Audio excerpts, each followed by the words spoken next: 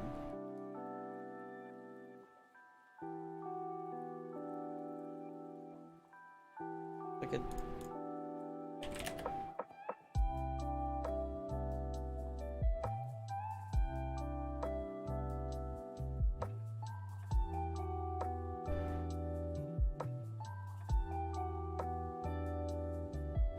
That looks much... Okay, yeah, see?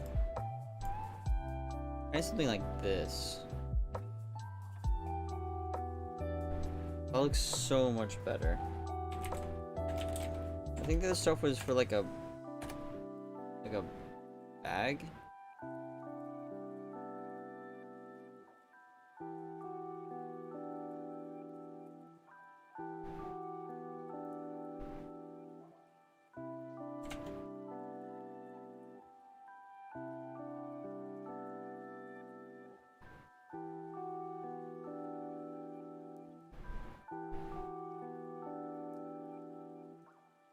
Take this too, see how it works.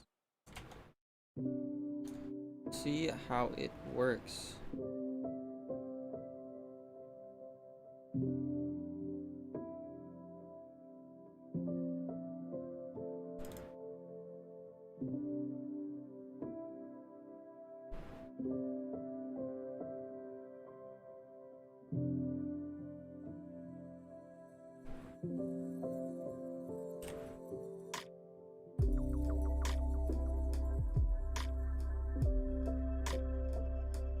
Okay, so right now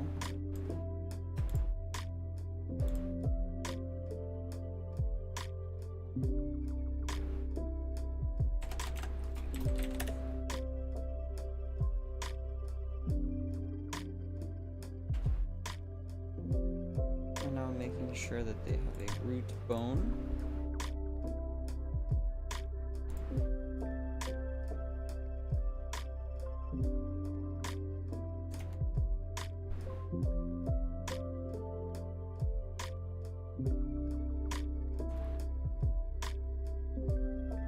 Crap, dang it. I've done it again.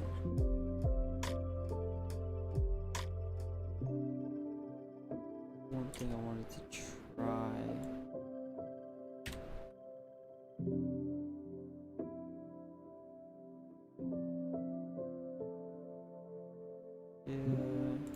Yeah.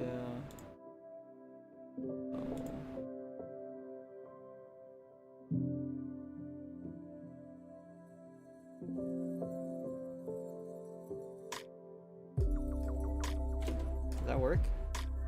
Yeah, I think that worked. Okay.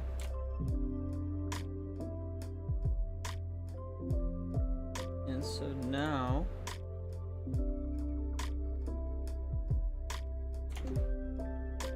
allow us to go back.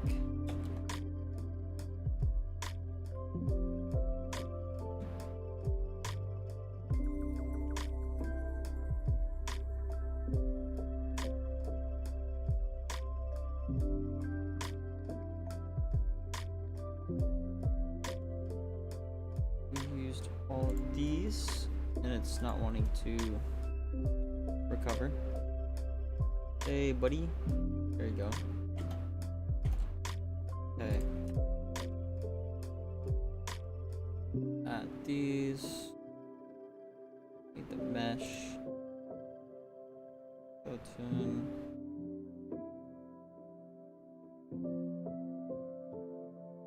okay.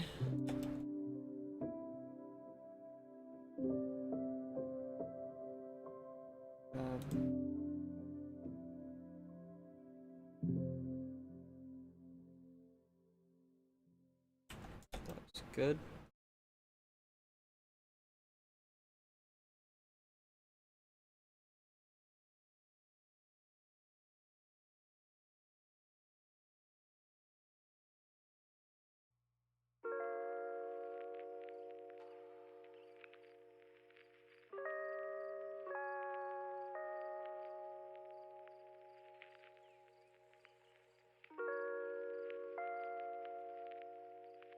That looks good. Okay. Rigs. Grab our targeter. Check. Great. Gotta love it when it works. Go right into the animation.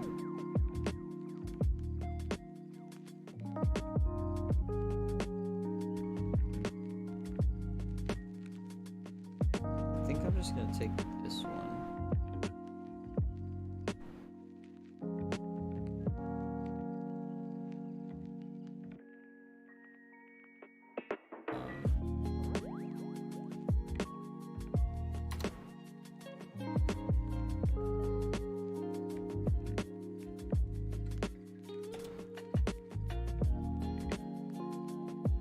Now,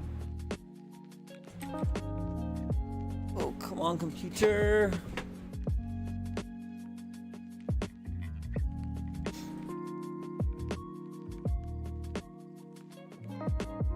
Cool.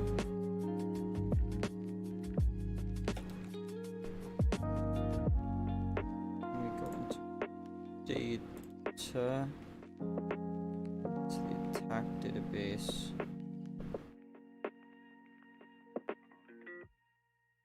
We'll create a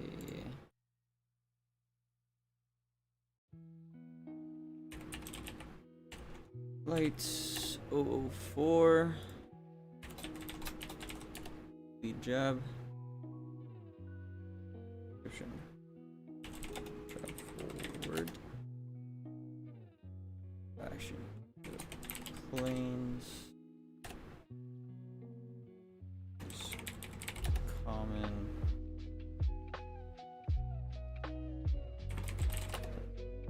there. Then you can go to cost. For now, none damage. Elements none.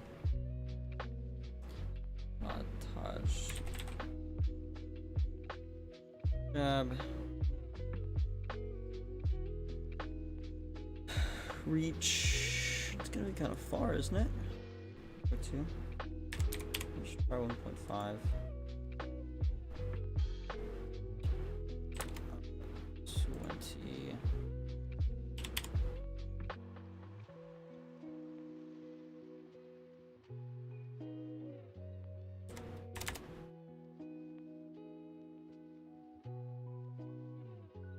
Hit. That's right.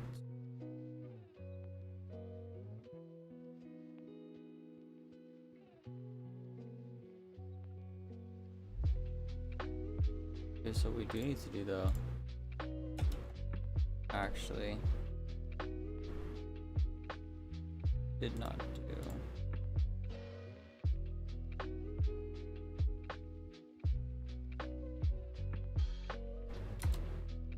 Is add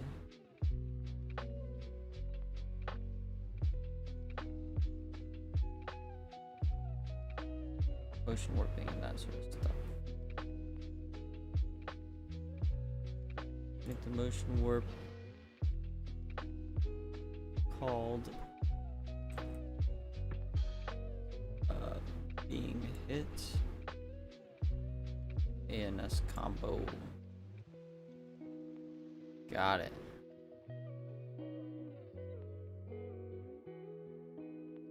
With a state motion warping.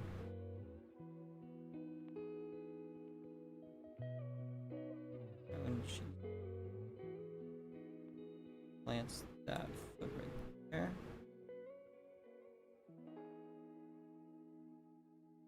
We're being hit.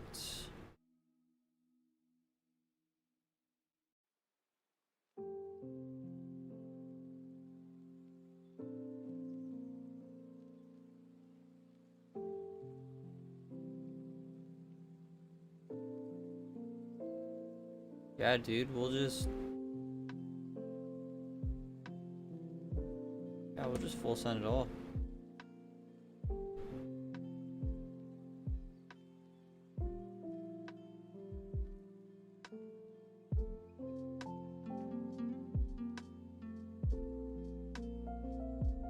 put this in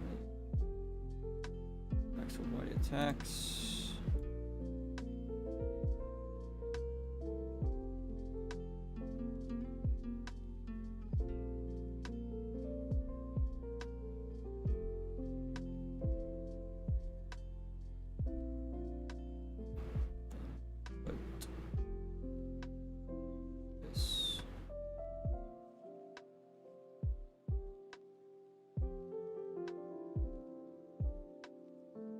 Here.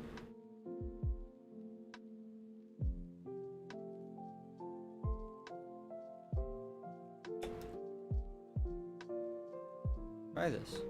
How easy is it to add an attack?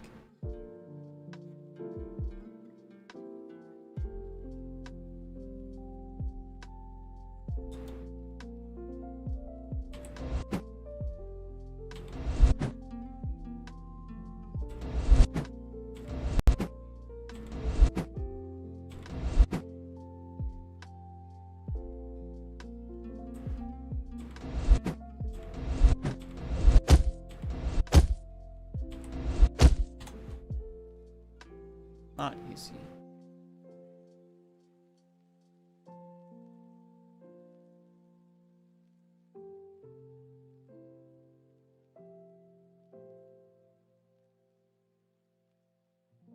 I believe the issue is that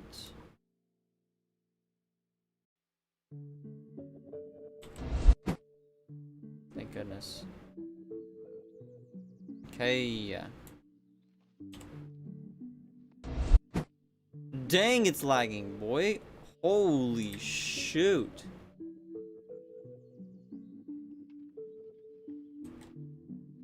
Alright, relax, relax, relax.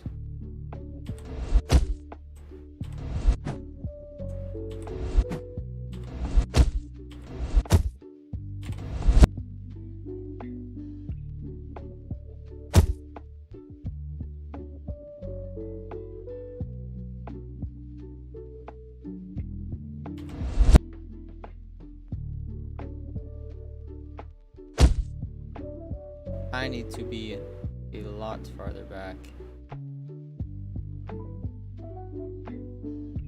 A lot further back. Fine.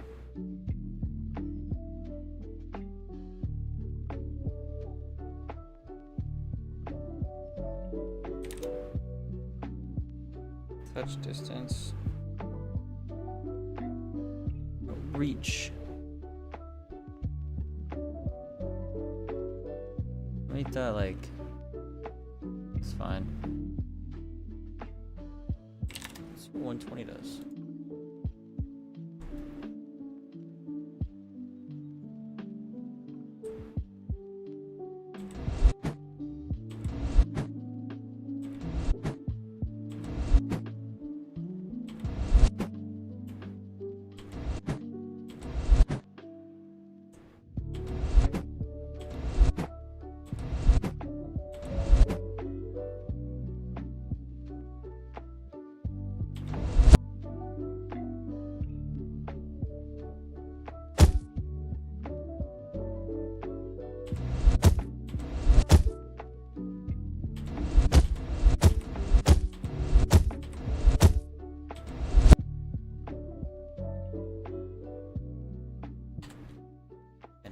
Kind of going inside of him.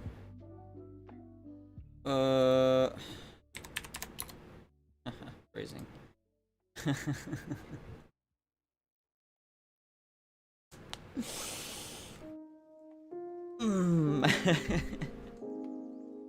When was that?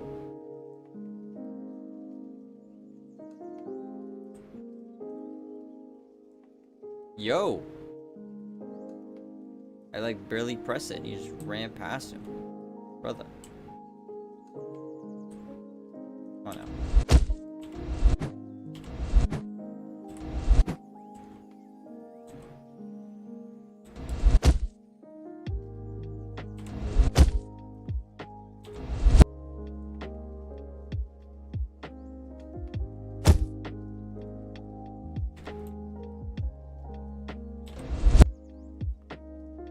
Hit that.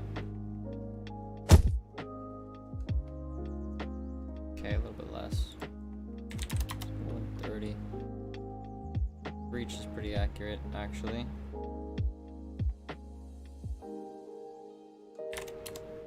Do you feel better? Sorry, it's lagging. Go.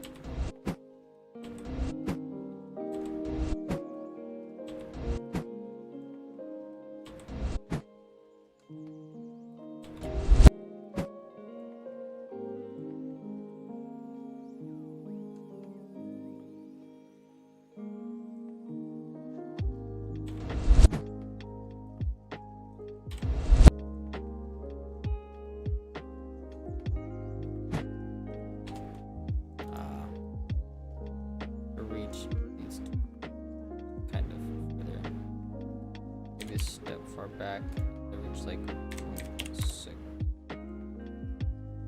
Oh, that was much needed.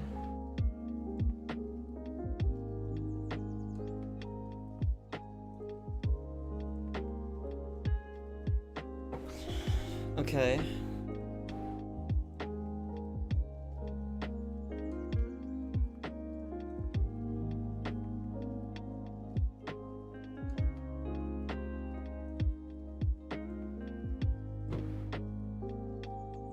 Now we just need like getting hit. Whoa. Also, we need to keep in mind that it does not automatically replicate. I need to like spawn it in both.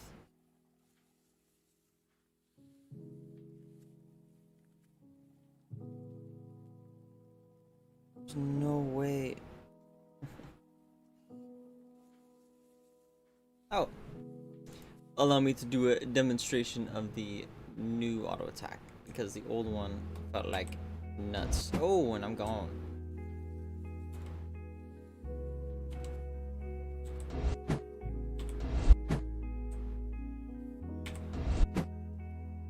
I missed.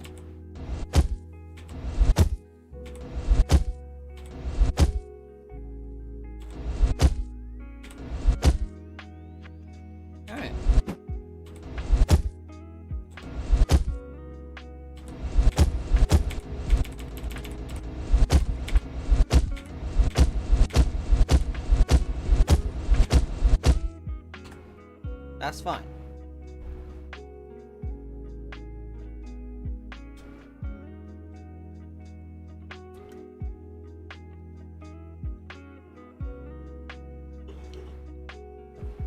Yeah.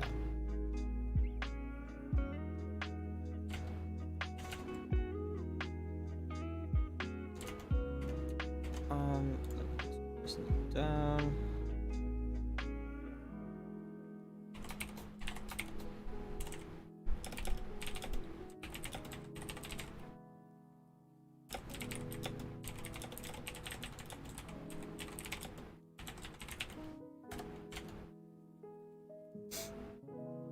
Okay, so I guess now I add it.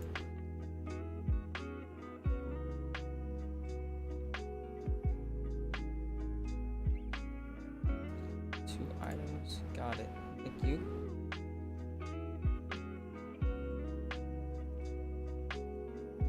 There. Things character this. Whoa. You guys can't see this, but there's a lot going on in here.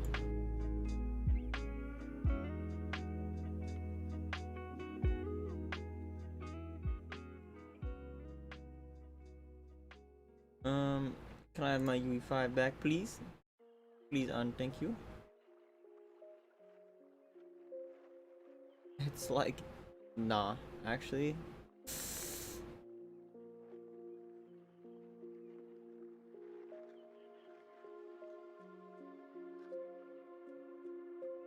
Huh.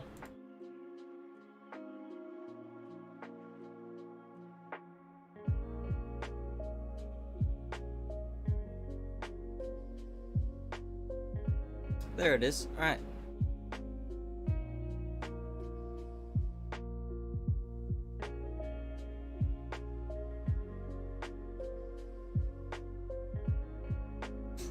can't even attempt to do this.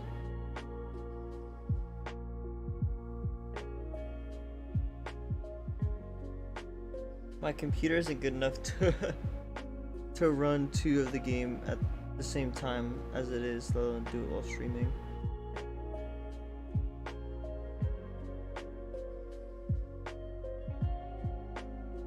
Okay, that's pointless right now. I'll do that another time.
Can't work on multiplayer.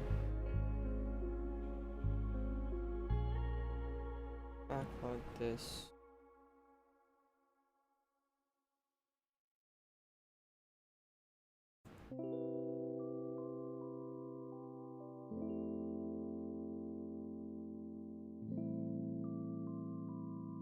You know what I could work on?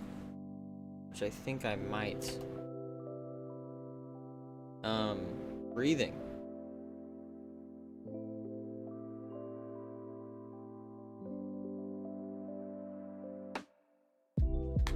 Breathing in UI. Okay. What is that set to? I can't do turns right now. Basic AI interaction. They want me to work on basic AI interaction.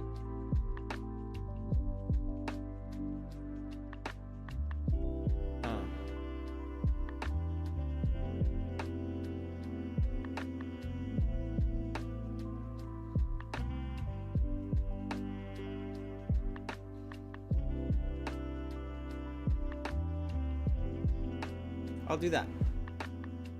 I will do just that. Many options.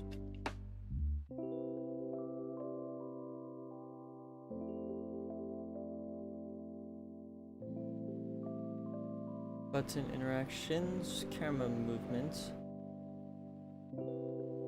pull down menu.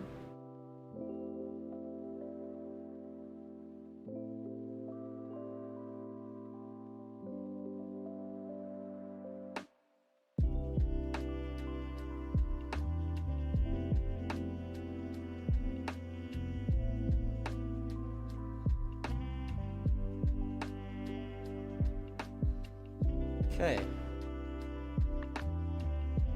Kind of a lot. What are we getting?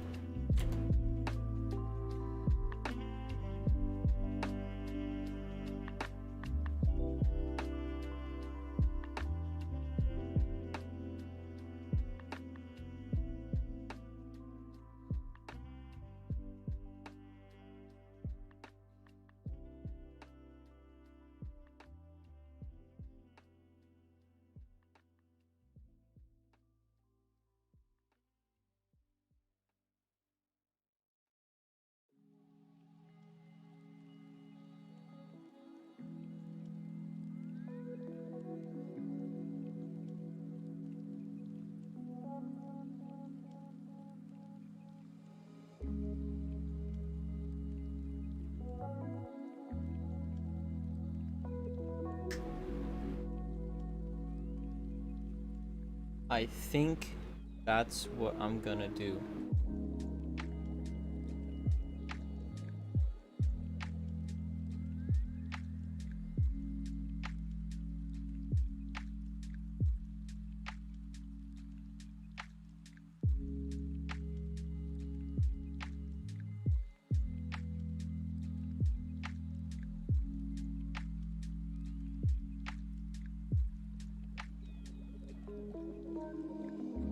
Okay.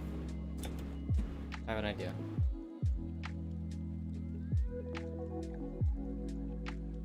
For the AI, we just need a... Nothing, apparently. We don't... Thank you.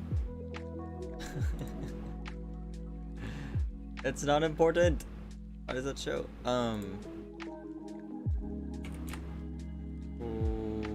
Collision. Box collision? Capsule? Sphere?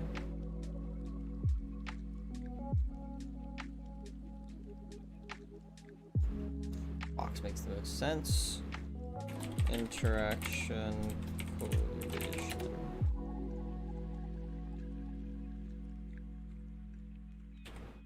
Okay.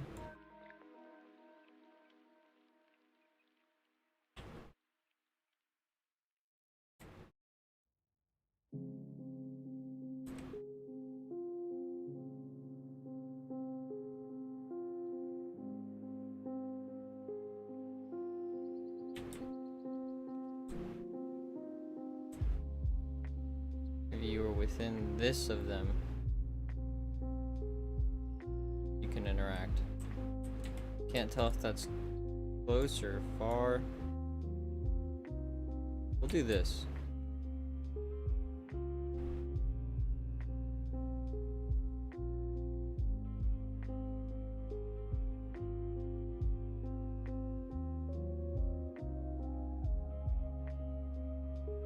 No. And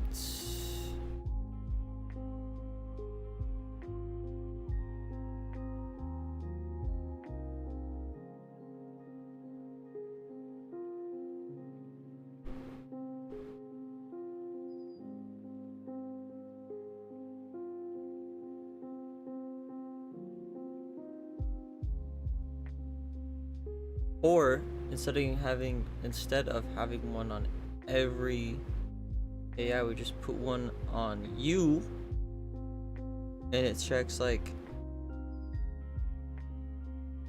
if an AI entered.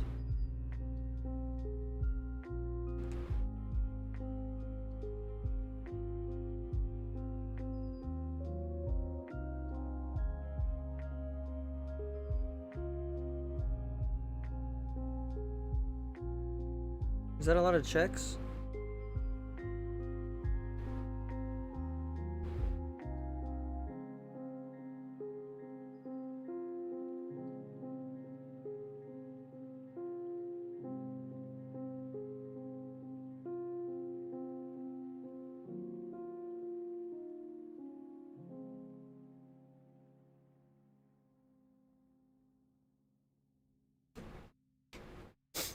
Hmm.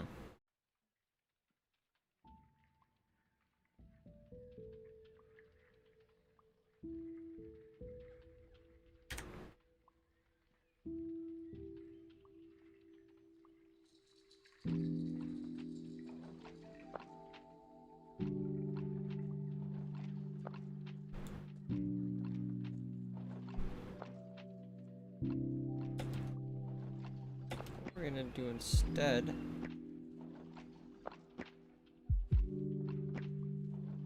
change it to the main menu just because it looks nicer.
Character base.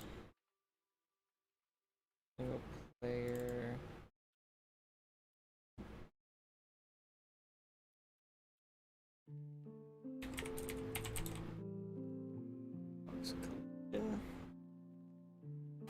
Interact.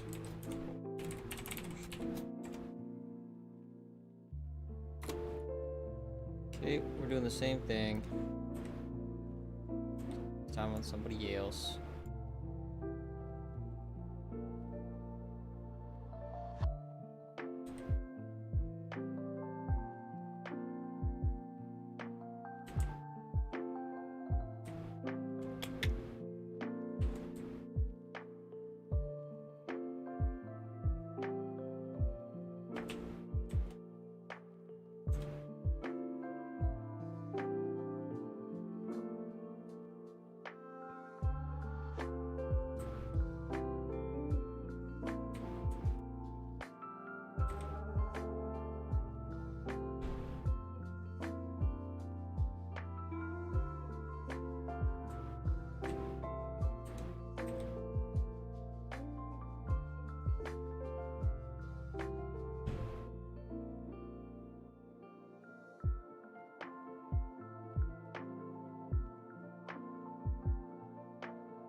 Okay.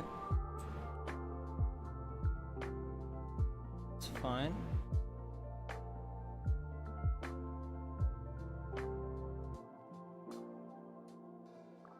And now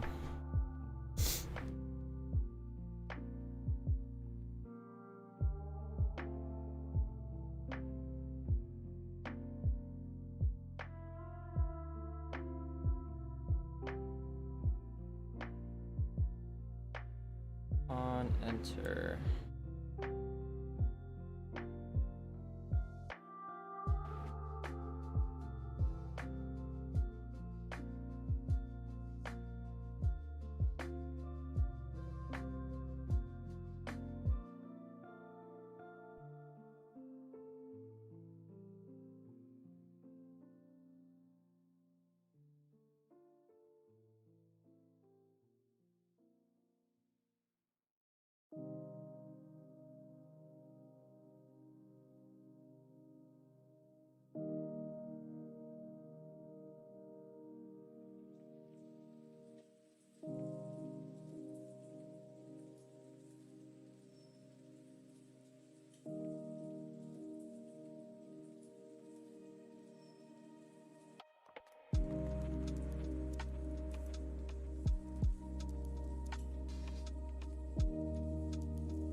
Case.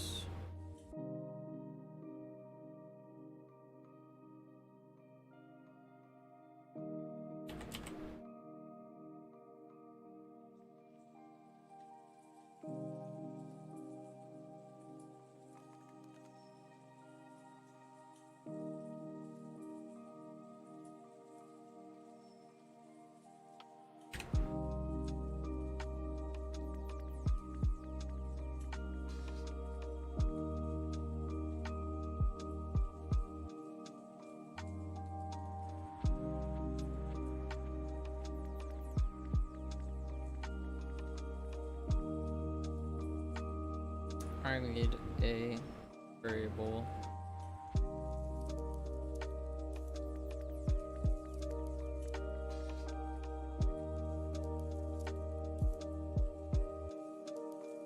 Interactable tags.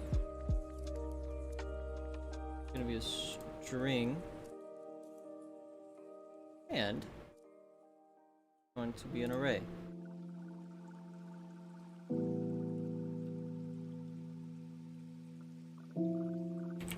for each loop with break. So what it's gonna do, name, dang it.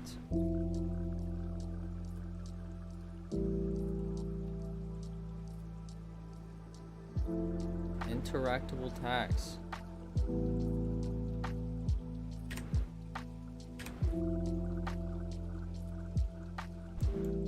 For each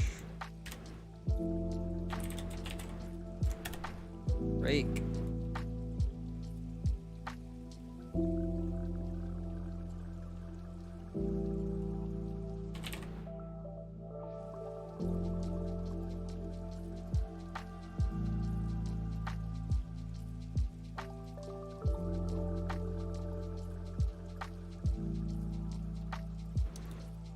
If the actor has that tag, dang.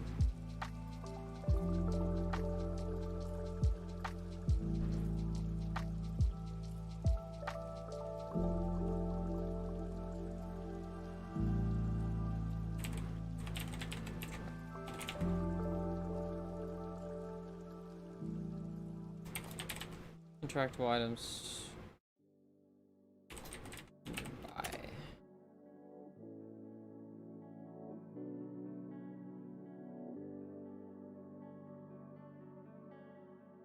Publish.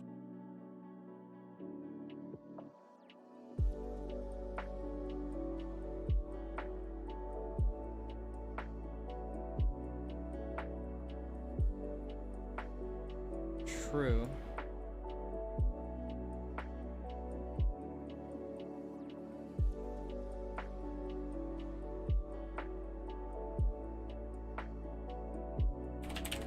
Name.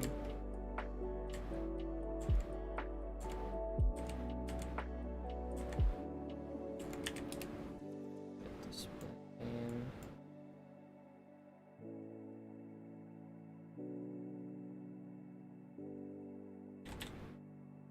Add.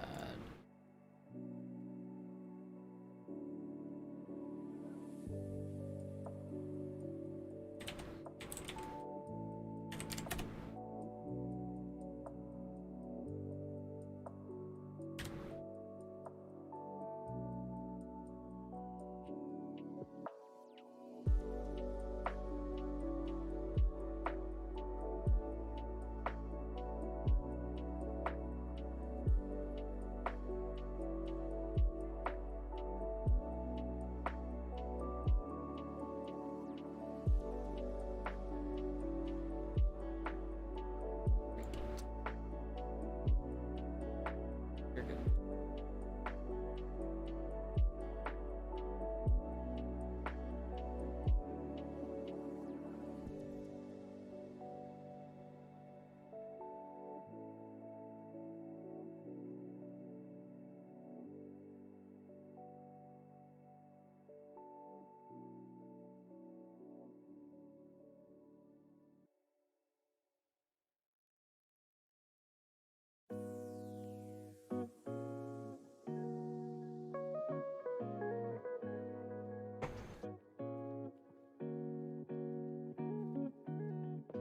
And you're gonna want to check.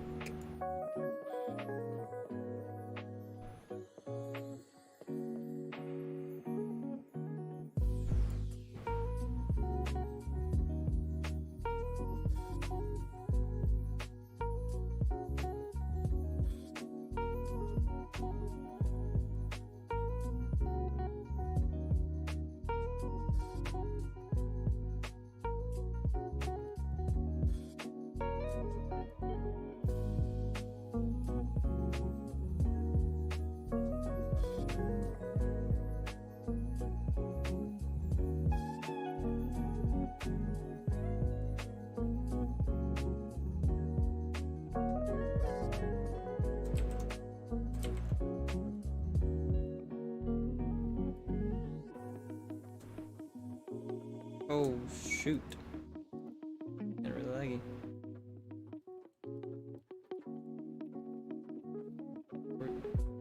We're gonna do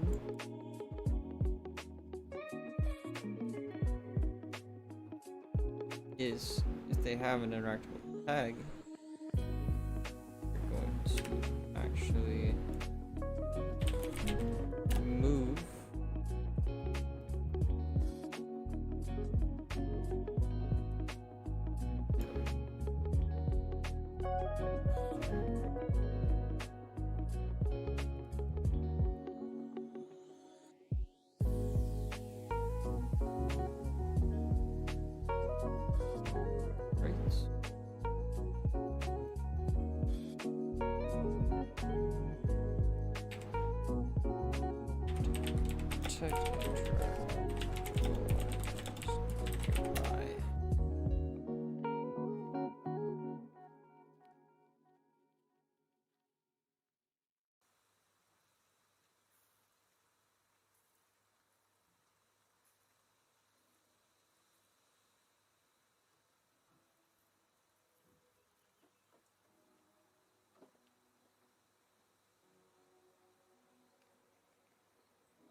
update interactable UI.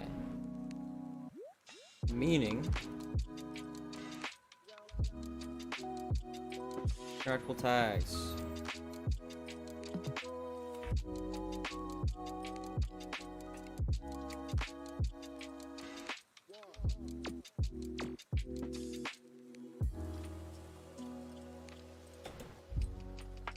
What do we have so far that's interactable? It's the teleporter, right? And team builder.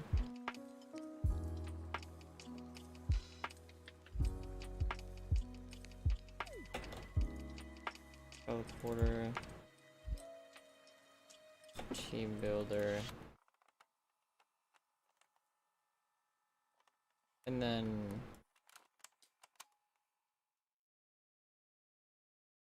deck selector. Dang it, I have to do that again. That sucks.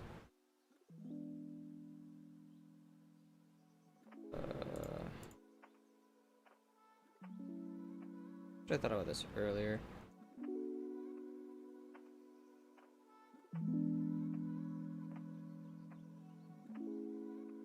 What about the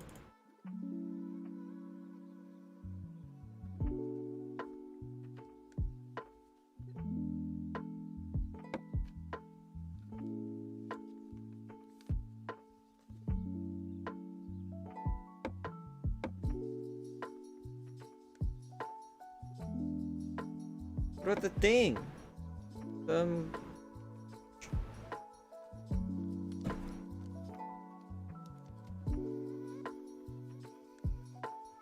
Multiplayer thing.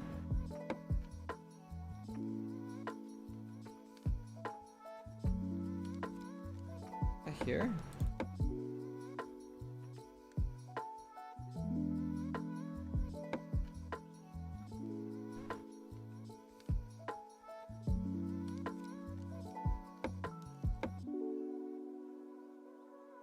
I don't even know what that is. The Muslim.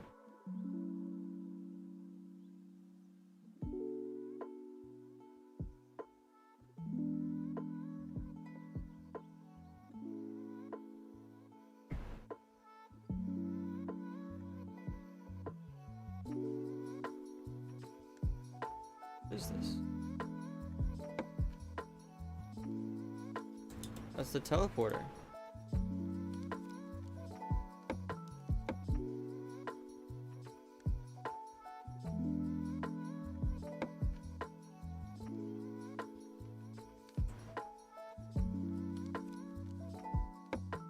these.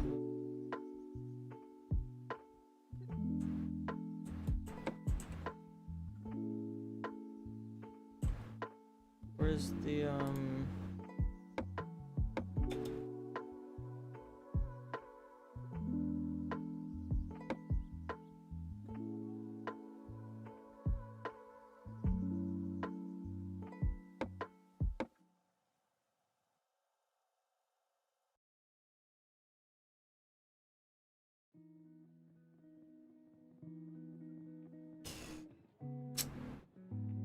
okay. Show battle menu.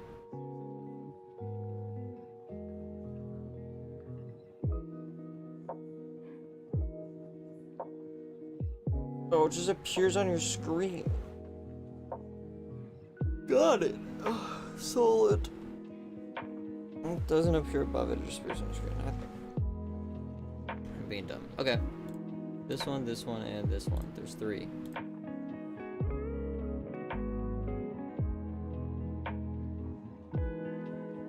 When you're around it. I check the text.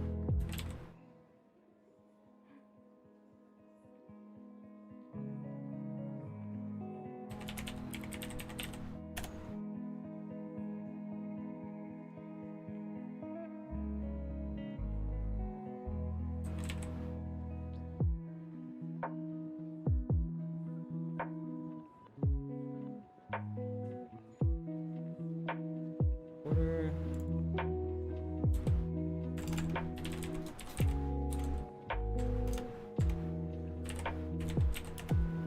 Team builder.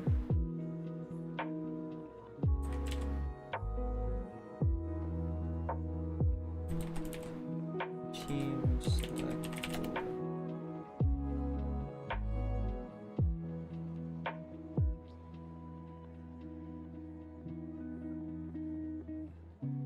Okay.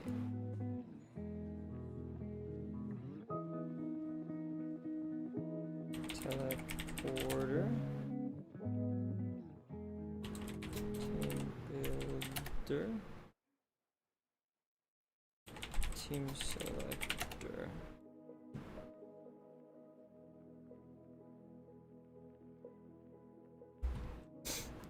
So.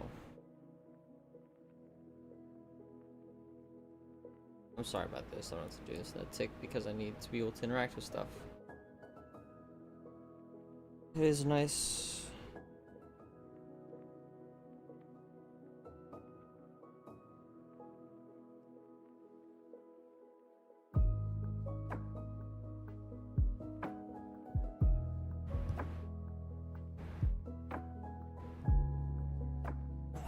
I feel like it'd be too hard though.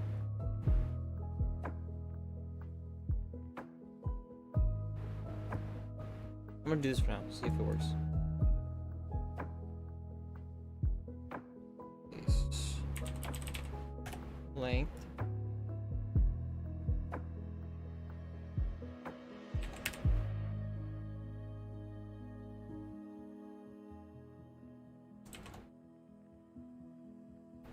Is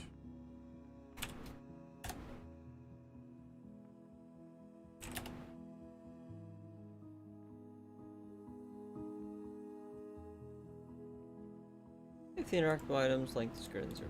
That just means if there's actually something around you that you can interact with, then you will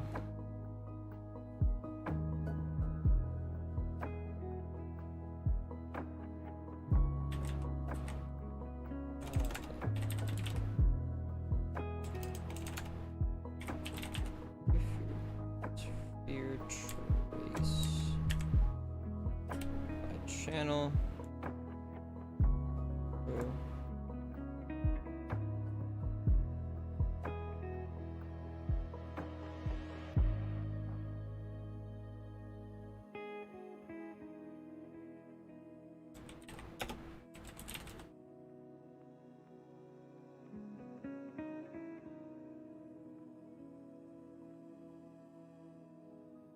Wait a minute. What if you're in third person?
Just whoever's the closest then?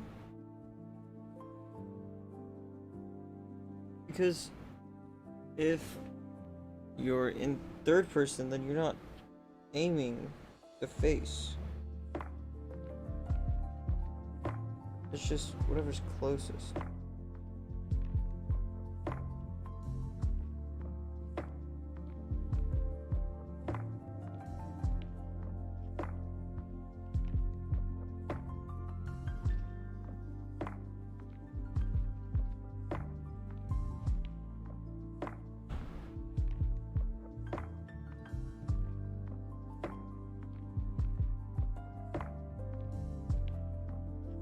Ugh. Allow me to go check with the chief. Here.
All right, new plan.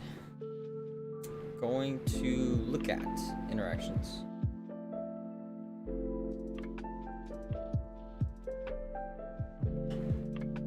And as we get like more into it,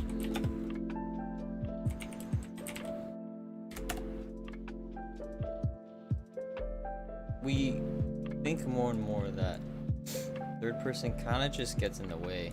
We want it to be specific. Ugh.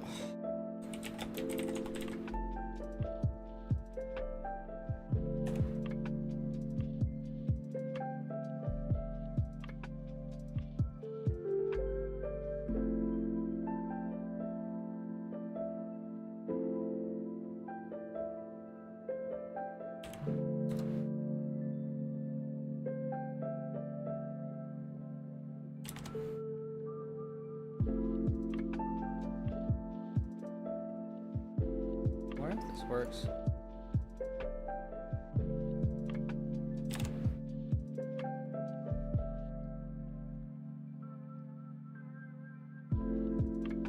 Debug.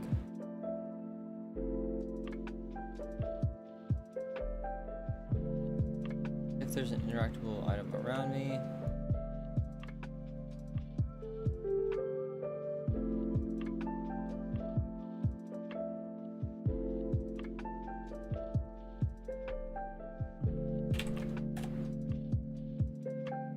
It's break this. Get. Oh shoot. We need the interact.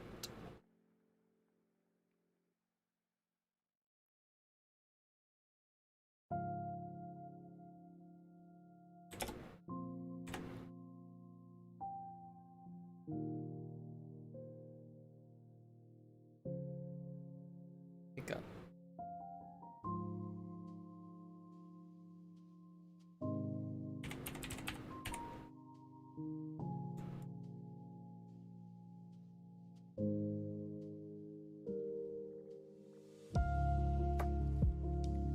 Paste.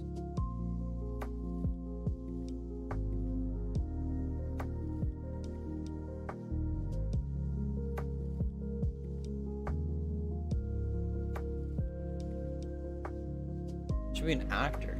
Why am I holding the name? Just hold the actor. Why am I so dumb?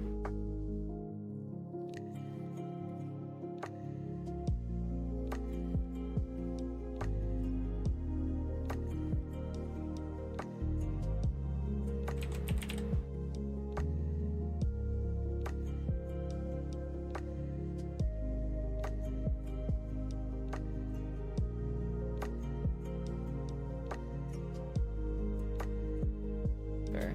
Wasn't fair.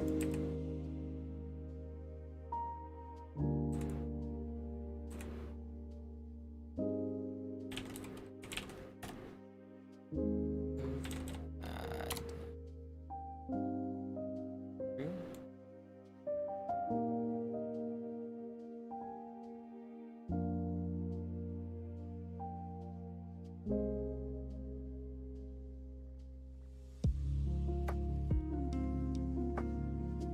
Literally add that up. False.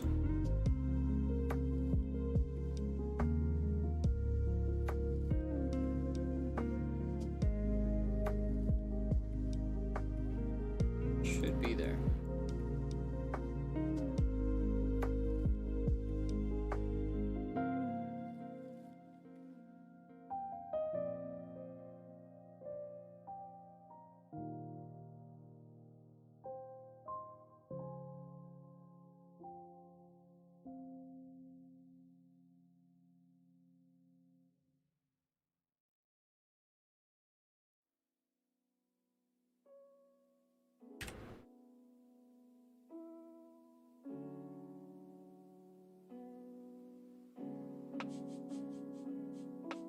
Okay, sweet.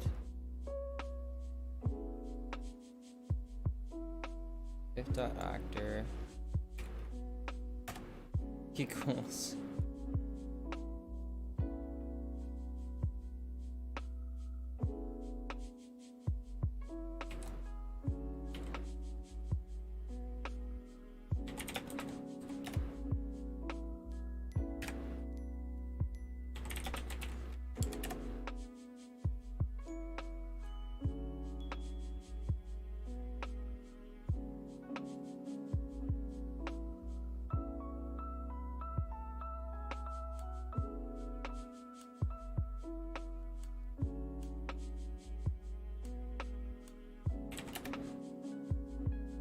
should equal each other.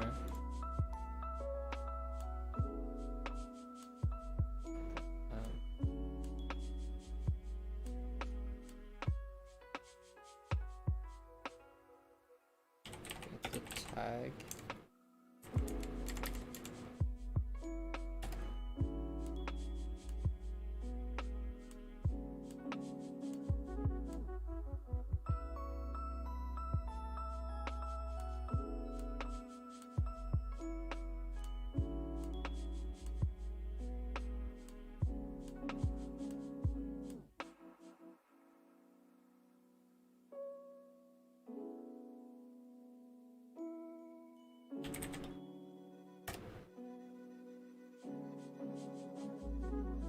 Holy smokes.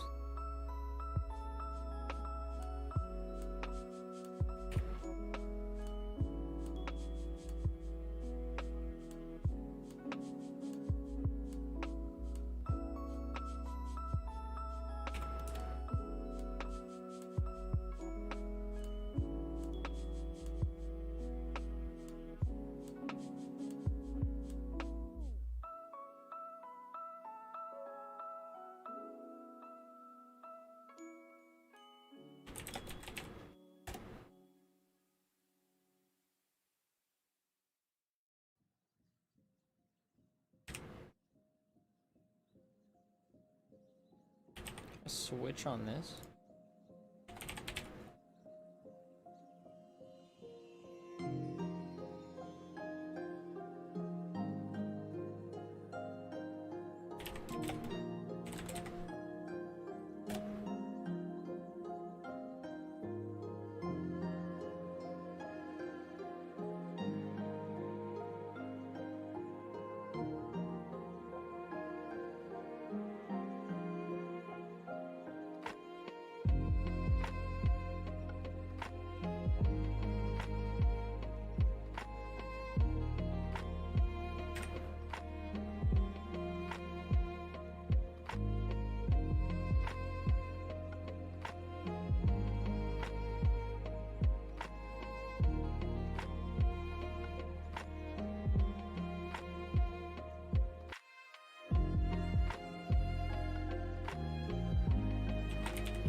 Is that what I do?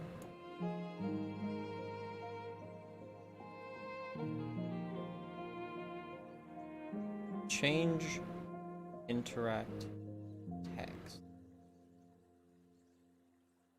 I already have one. Change interact text.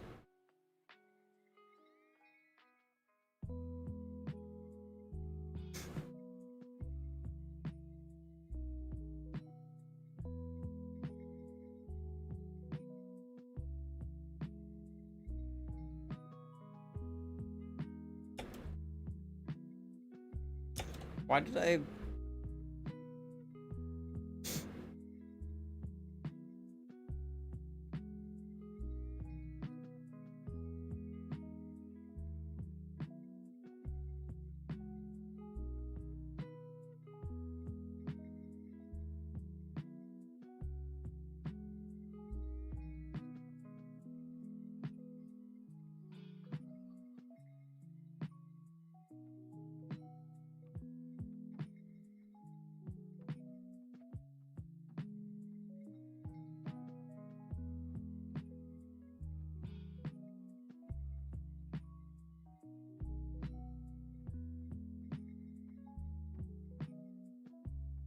Zero, one, two.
So I need to keep track of the item I am looking at.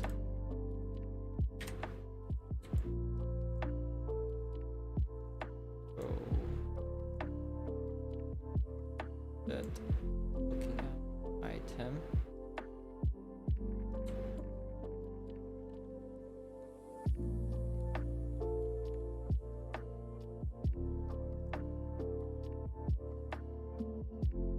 This.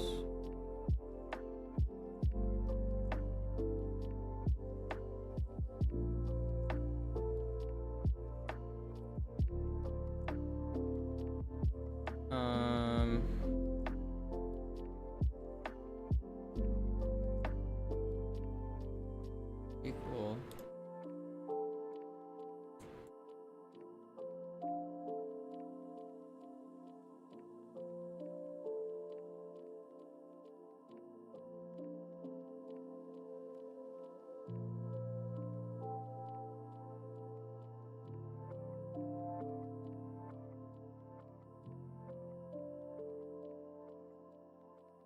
Reporter. That.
This is fine. Can't teleport. Let's fix this whole thing up.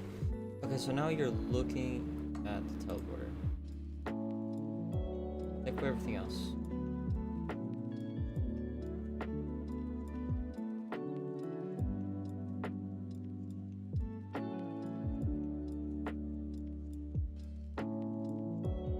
Touching it, this happens.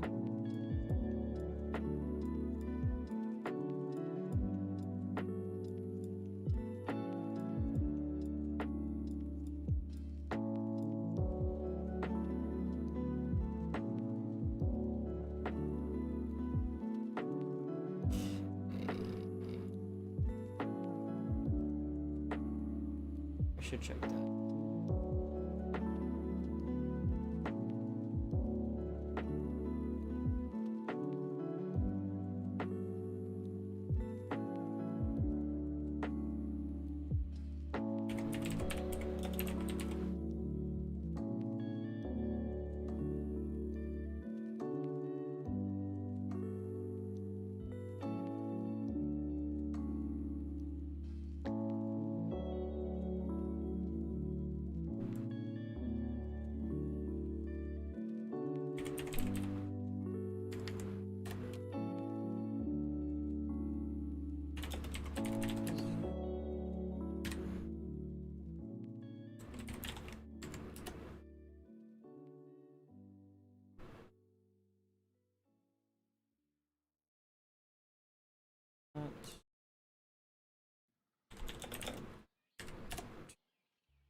This. Okay, if you're looking at the teleporter.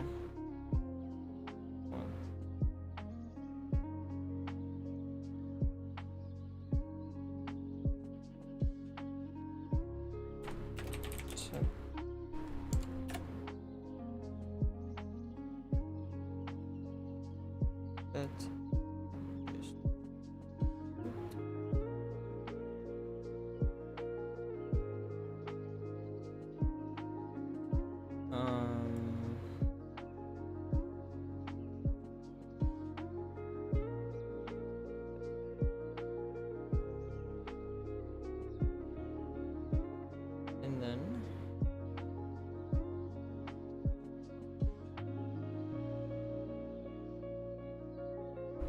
case.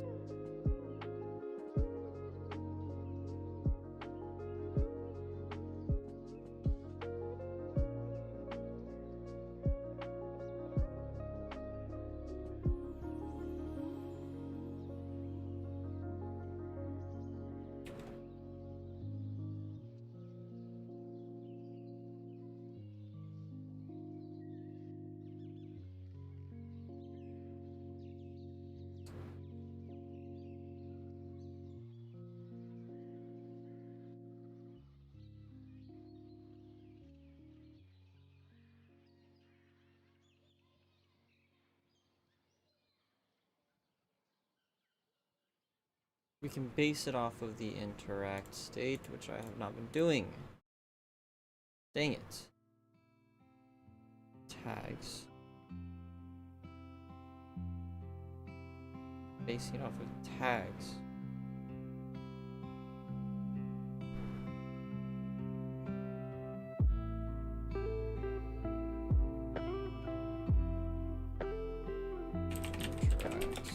Dates.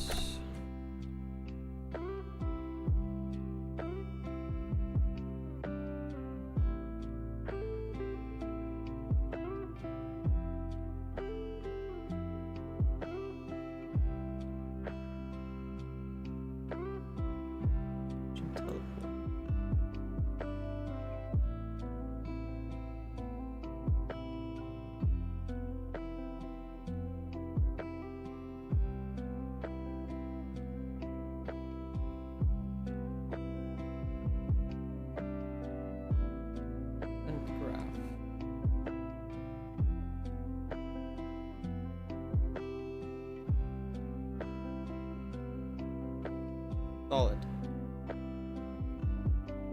We don't need these.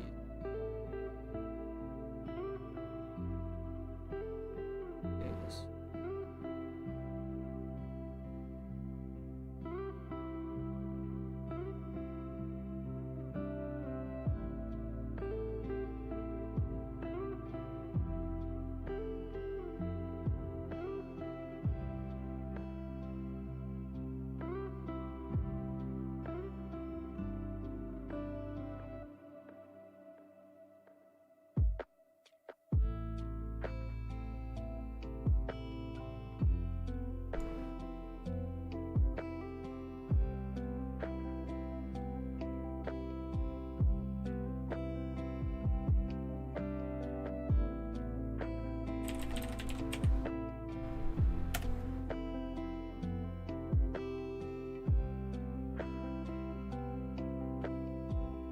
Okay, so if it doesn't, so if it's checking,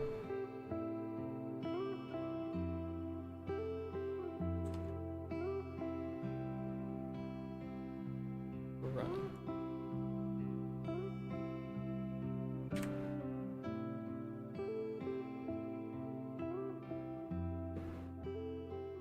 Doesn't, it's something. For running.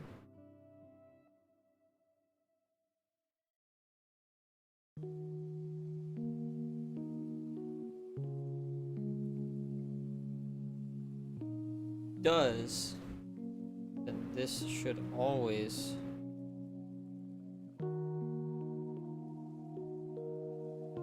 come is on there.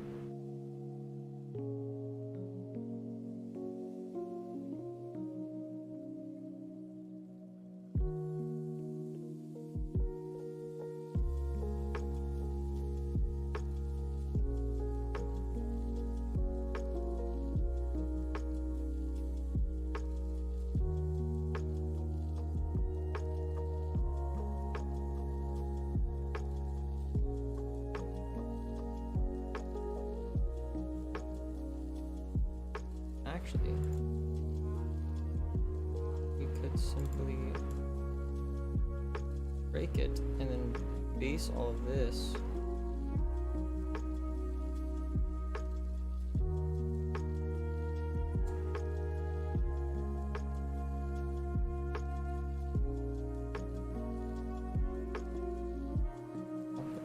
Needed. It's true. Break it.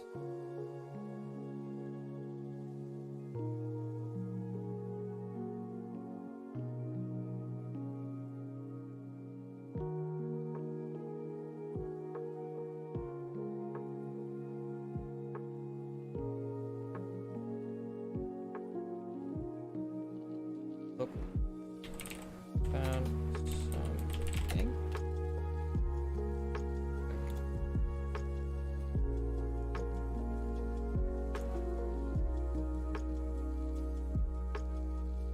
Quick. Check.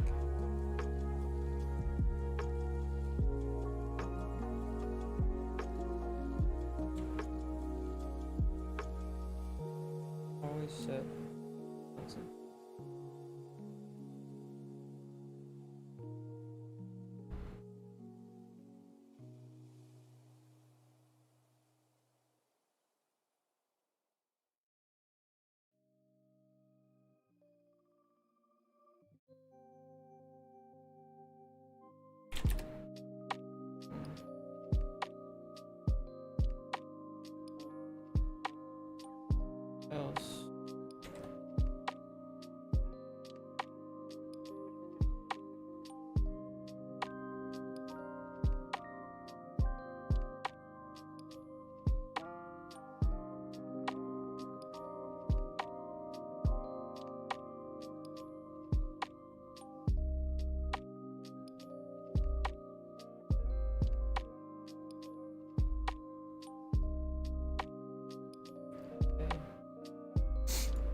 for it.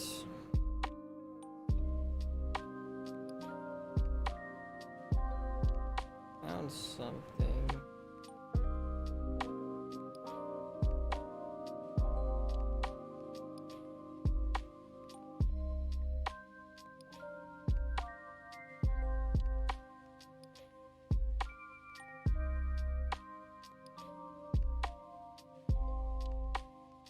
Sit there, so you're just running. You don't find anything.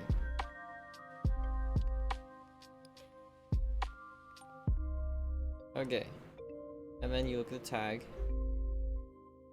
Versus, yes, got it.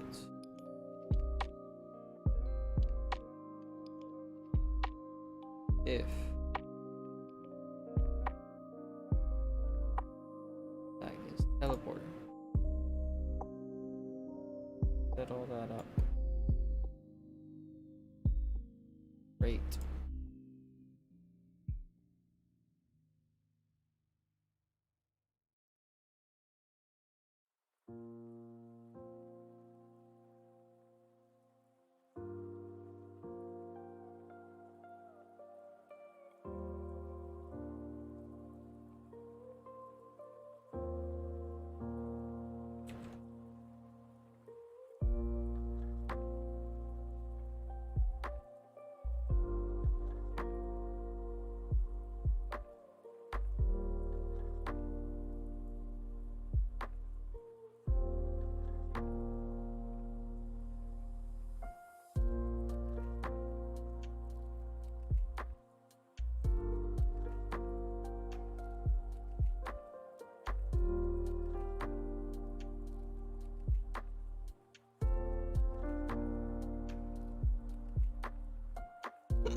So just in case, it's gonna remove it, and then it's gonna be like, hey, is the interactive items less than 1? If it's true, remove the pick up item widget and set the interaction state to running, so that actually gets rid of that problem.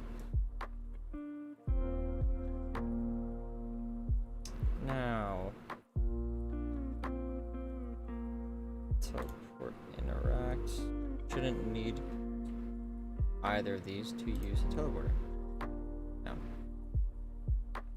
Probably. Wow, better make it. Shoot.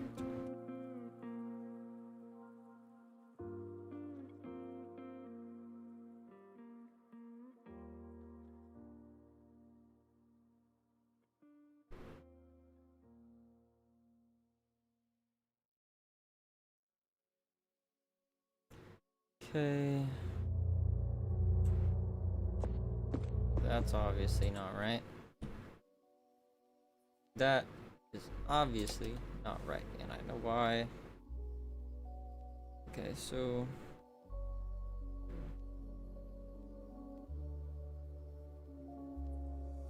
why don't I just go here? Hit. What do I need to do?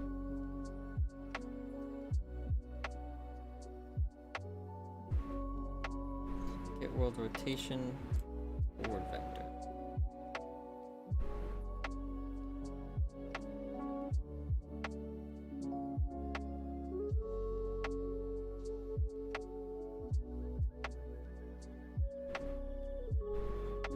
What? Oh, I got it. First person's camera. Get world rotation. Get forward vector. Got it. What did I do?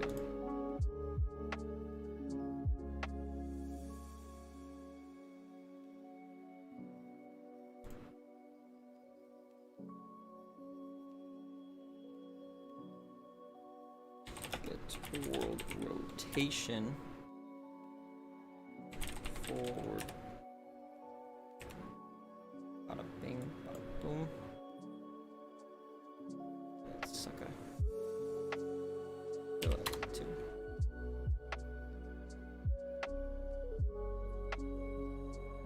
Okay. Oh boy, that still does not work at all.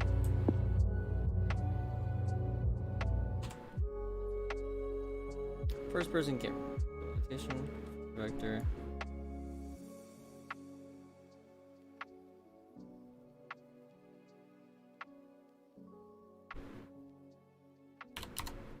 I think I'm supposed to add this.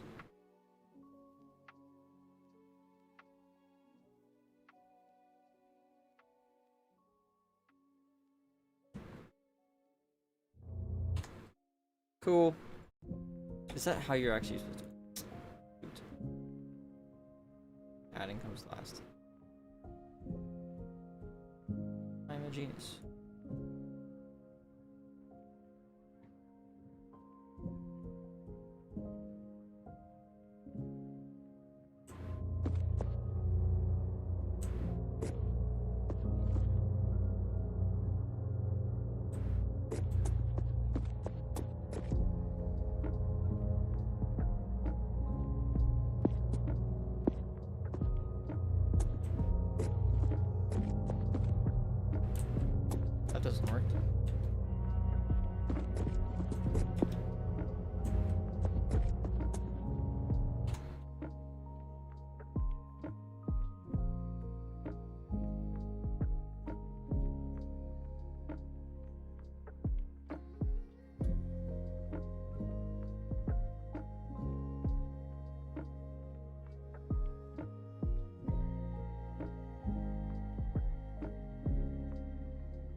Dude.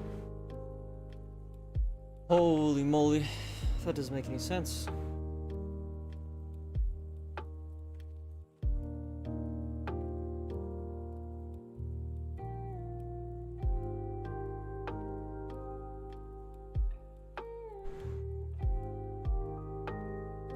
Point to begin overlap. An actor.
What is that? And when did I add that?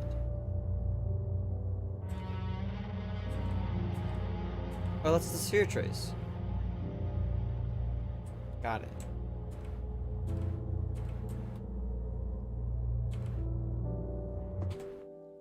That's funny, actually.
Is that?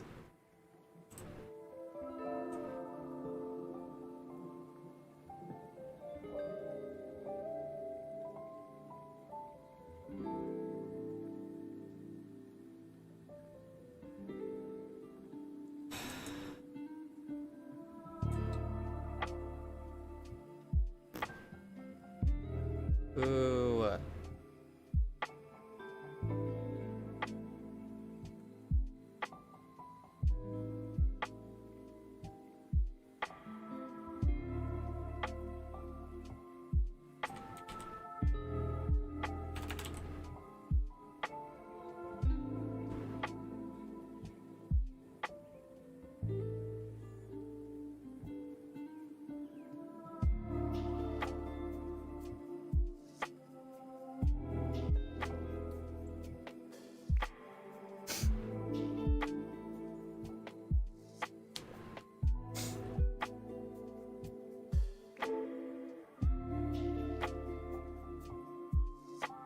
Here's where it comes in handy. Okay.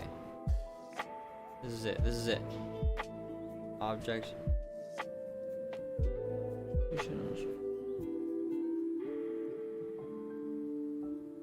So when I do the trace,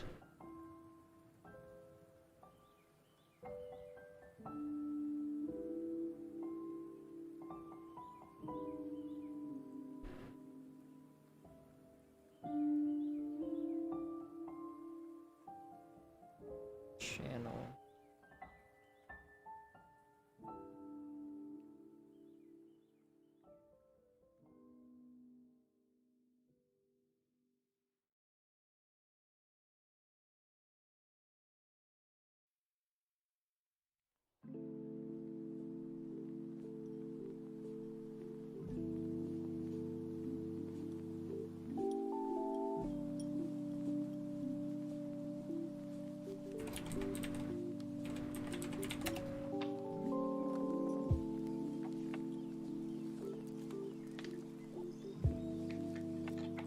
Okay.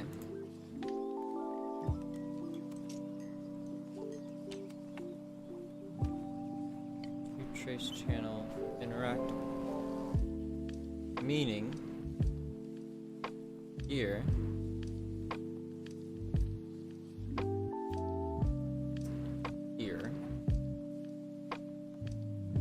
collision.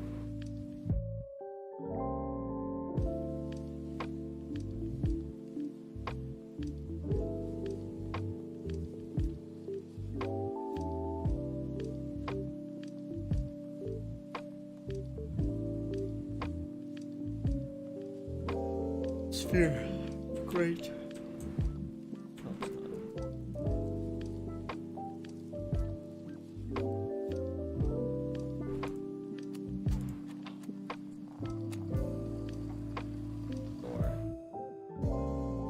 However,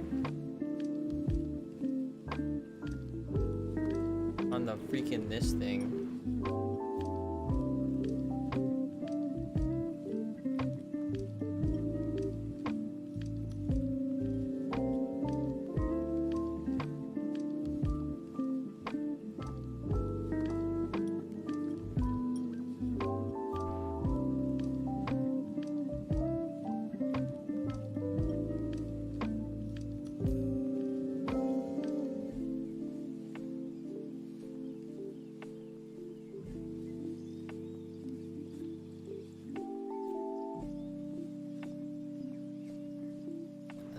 team builder.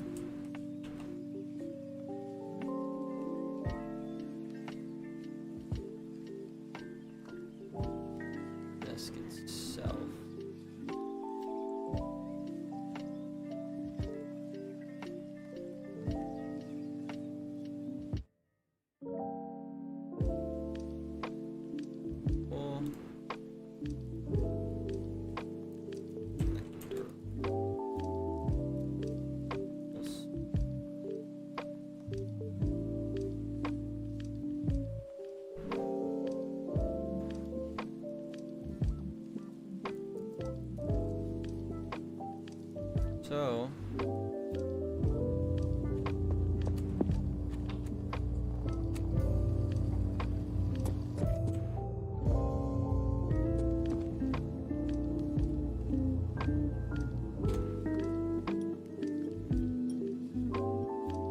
but all because I was only adjusting that. What I really want to adjust is this collision right here.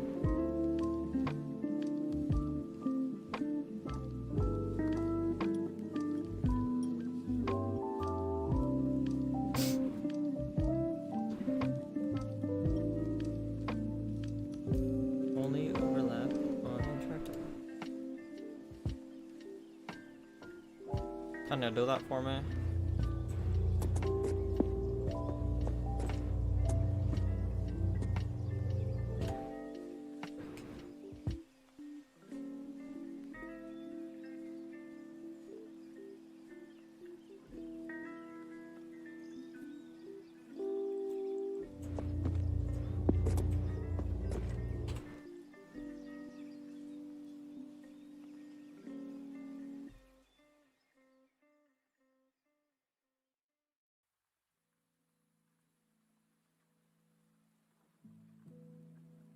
Interactable.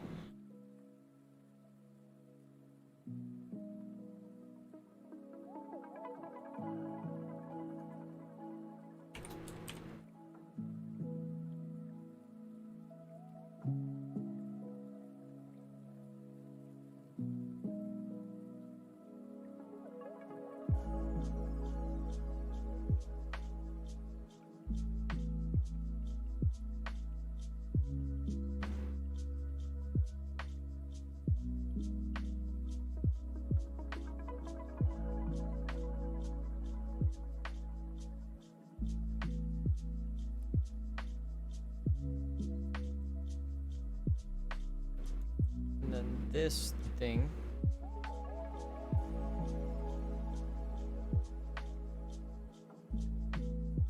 Correct.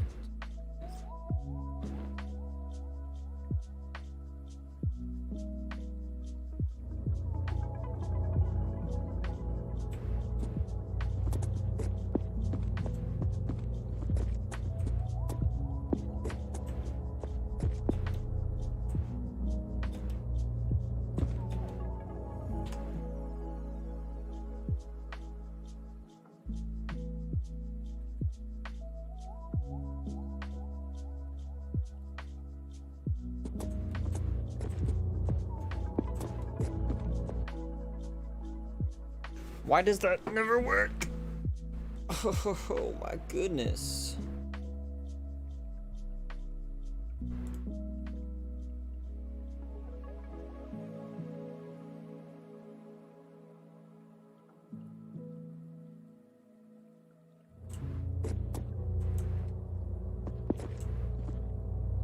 See, now it's like, oh, you meant.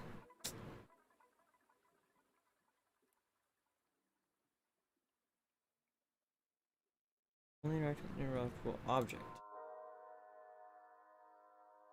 That. And this just so happens to be an interactable object. It blocks.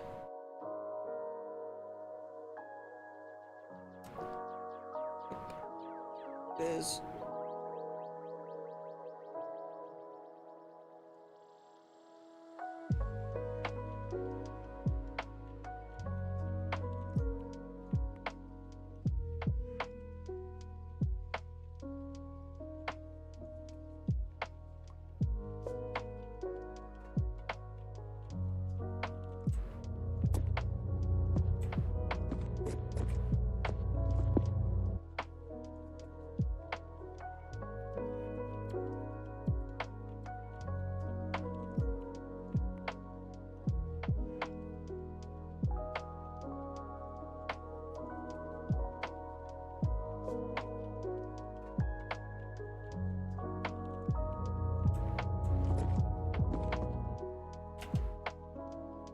I need to look at Buddy's knowledge channel.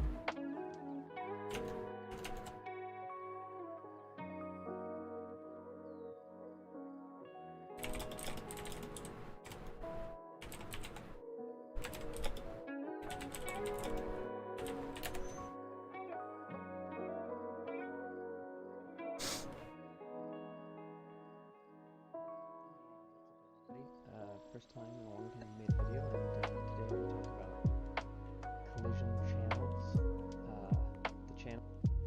This is the quietest video I've ever heard. And the responses and how you can set those on objects in a scene. Which talked about is in a level on these two blocks, but I do have collision set on all of them. So the first thing to talk about here is what a collision channel is and what a collision response is. So the collision channel is what's in this little drop down of object type, and it's grayed out. Now you can get to that if you go to custom, then you can change which channel it's on. Aha! Hang on. I think I am a little bit stupid. Don't judge.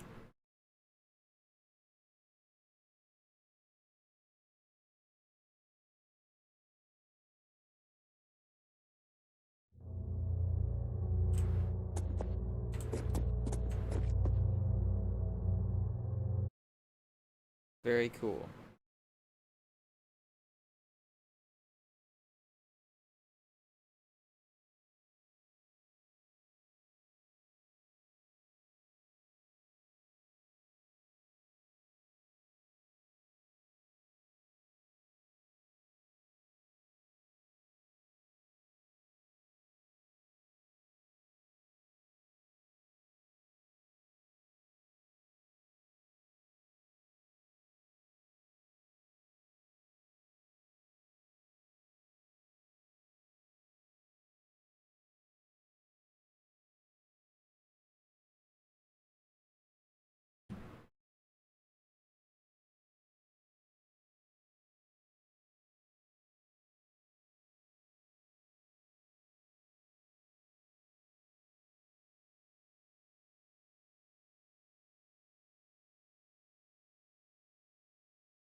So these three things are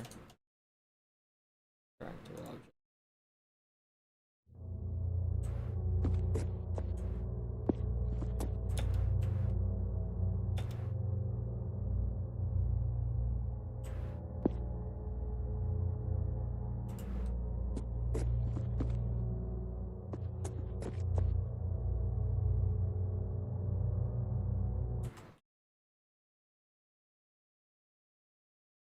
Let's use the trace. That's overlap. We need that's overlap. That's overlap. Then when it's in here, it will.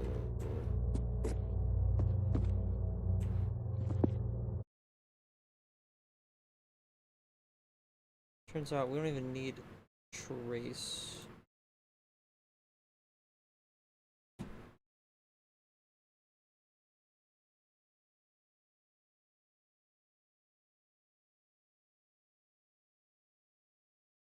Turn that off for all of them.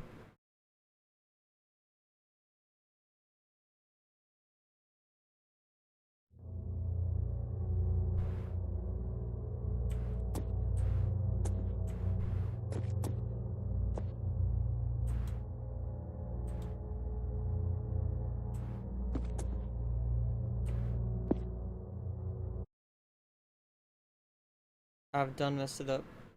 Okay.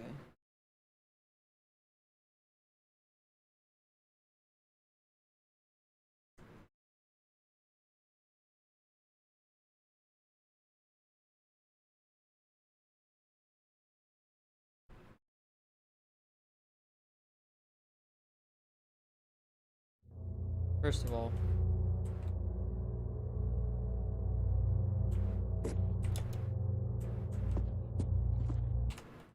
all, I can still walk through it.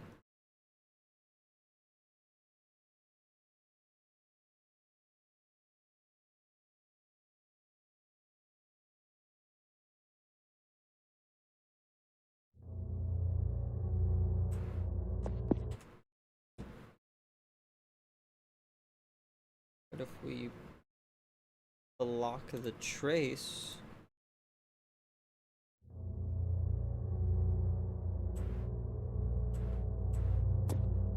dude,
It now collision is enabled.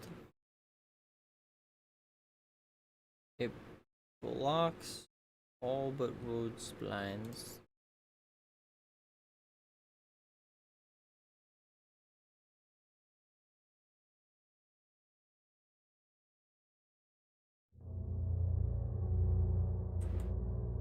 Why can I walk through it?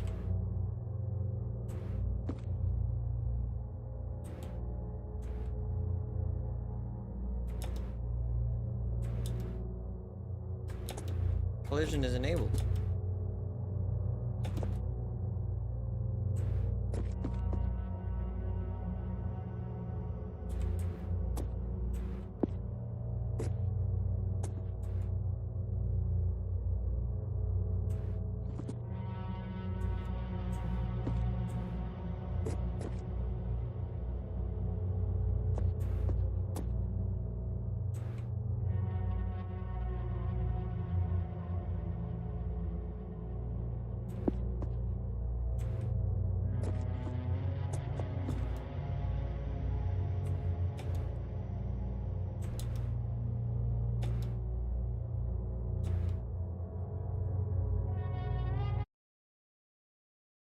Can't walk through that.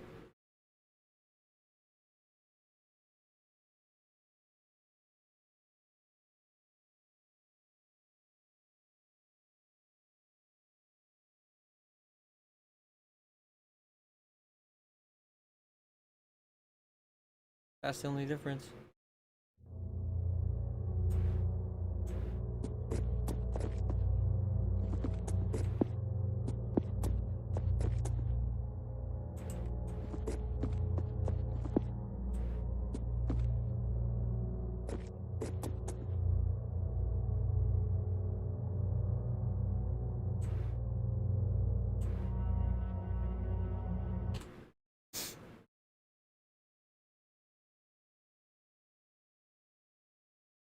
All right. I'm gonna throw up the B reel.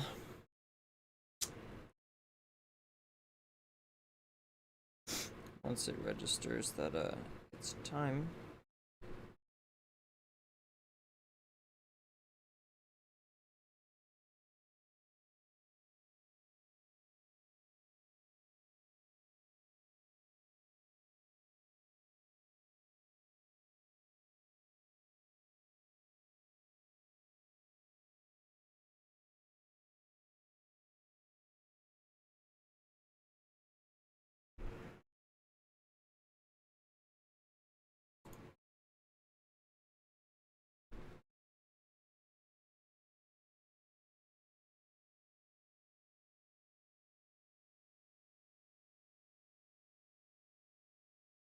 Say hi to my B-reel chat.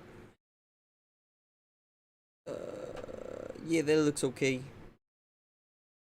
Bada bing, bada boom.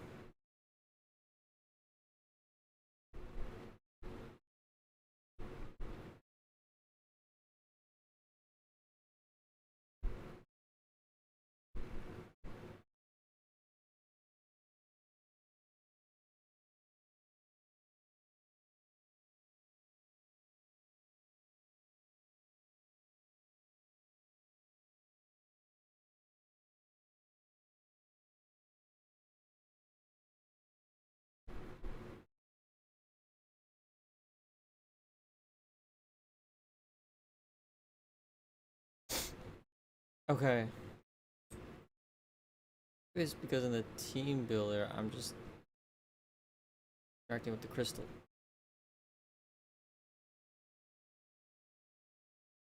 Just interacting.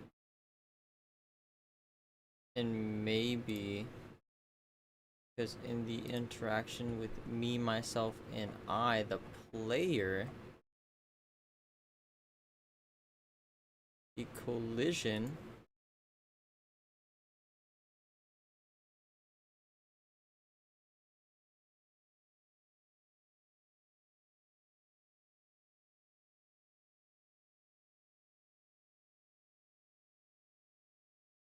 let's see, that would be the mesh.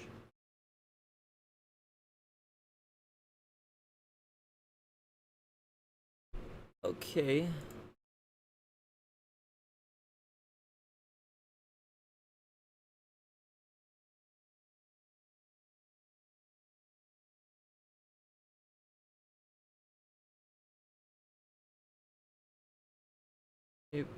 Blocks.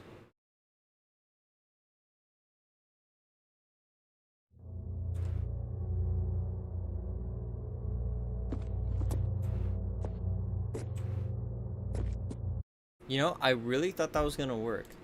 I really did.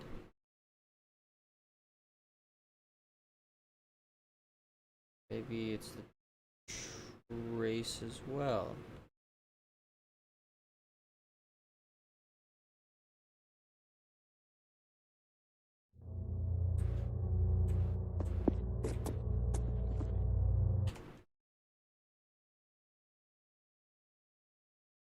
Bam.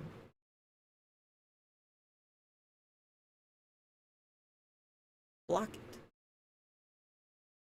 It's a pawn. Break it. Oh, please break it.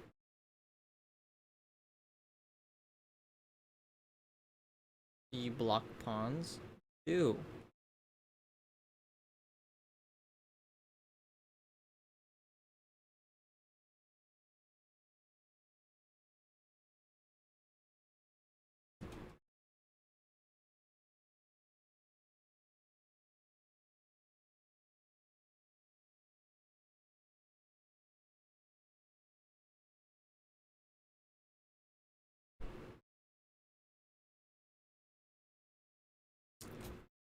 What?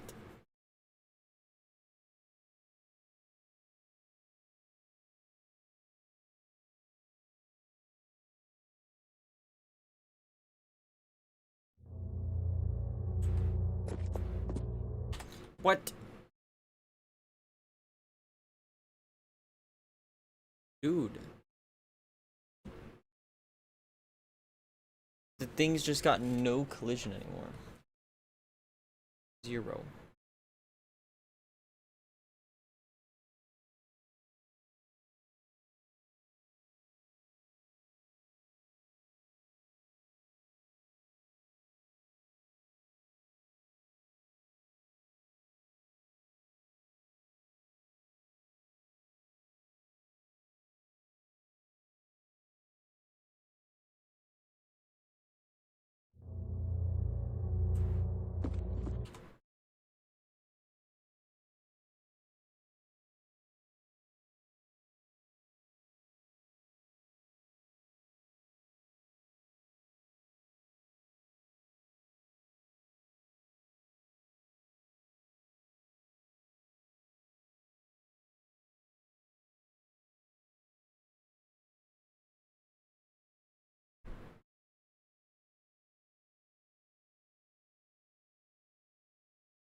So it needs the object response.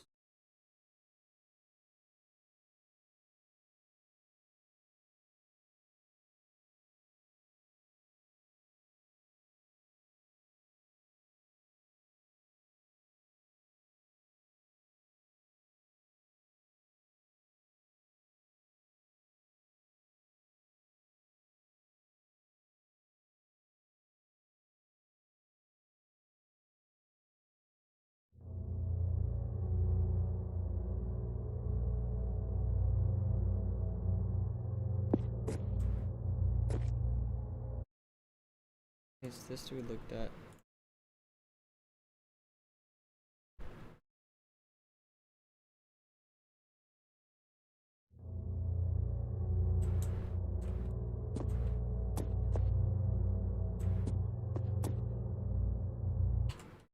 Now nothing is.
None of that.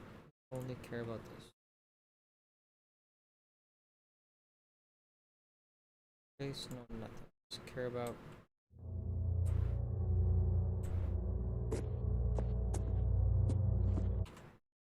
Now we don't need that. Do we? Nope. Better overlap. That works.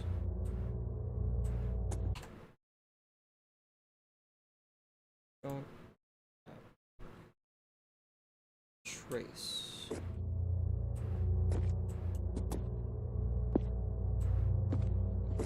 that works. It's the output type. Reading. But then here it's tracing for the interactable channel. So this needs block on the interactive channel.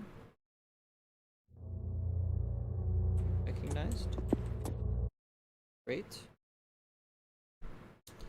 And it needs to. Doesn't need this object channel to be recognized.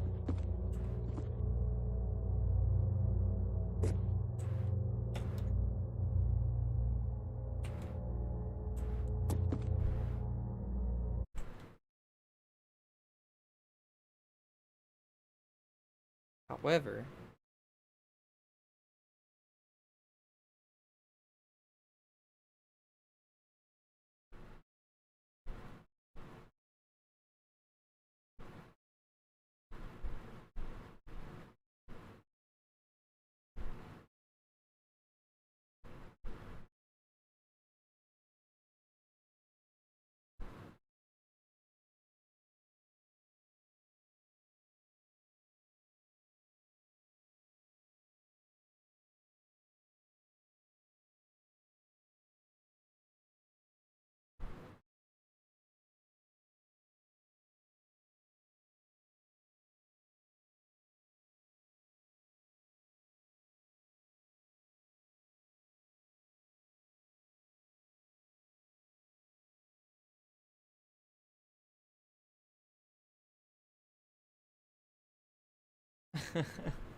gosh dang. Okay.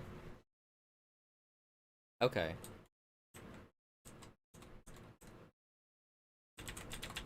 the reason this can't be walked on is because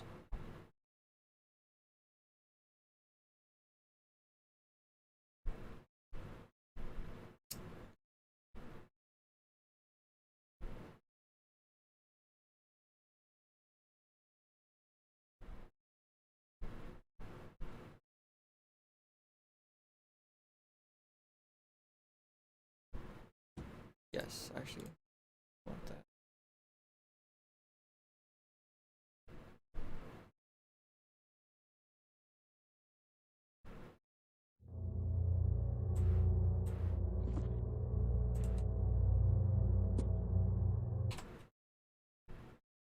Reason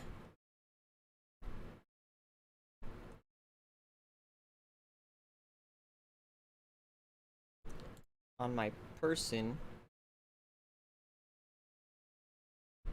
it should block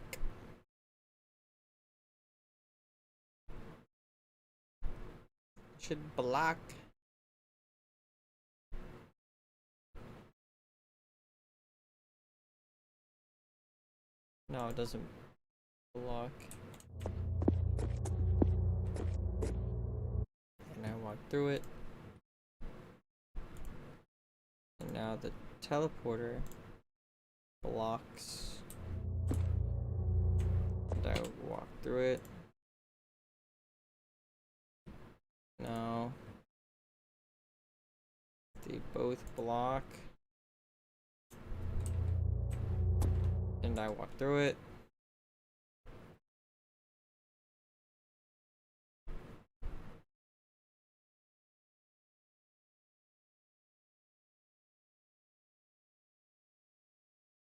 Oh my word.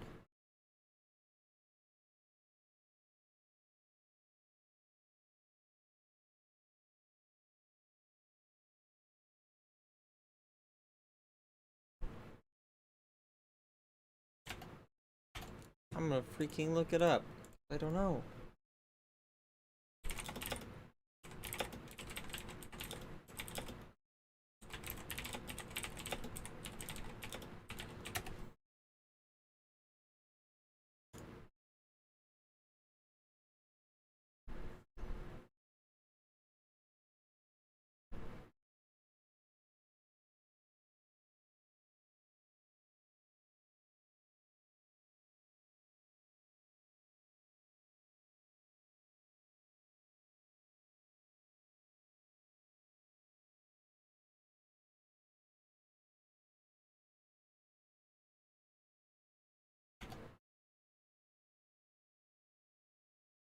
Check the mesh.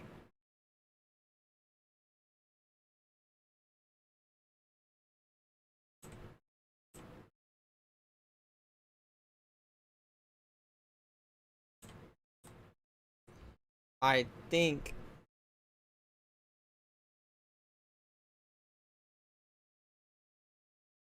because there was never a collision in the first place. There was never a collision in the first place.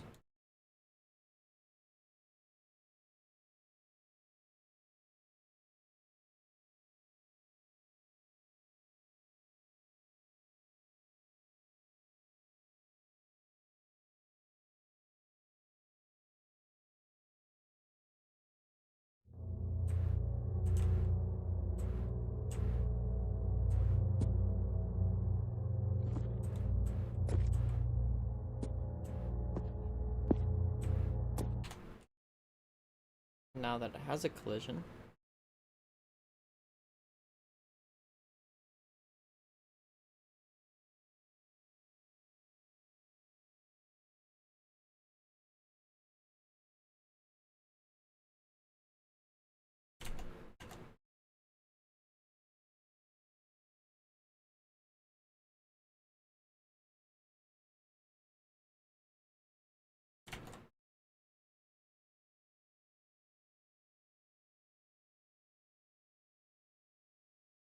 Okay.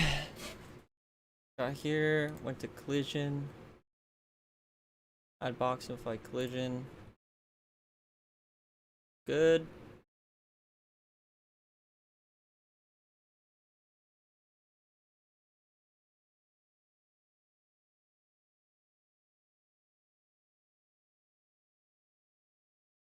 Yeah, dude.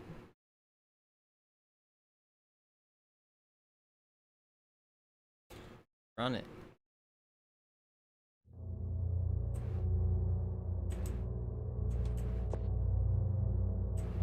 Oh my goodness gracious. What happened?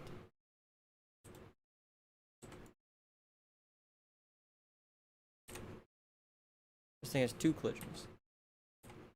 Here's the first one.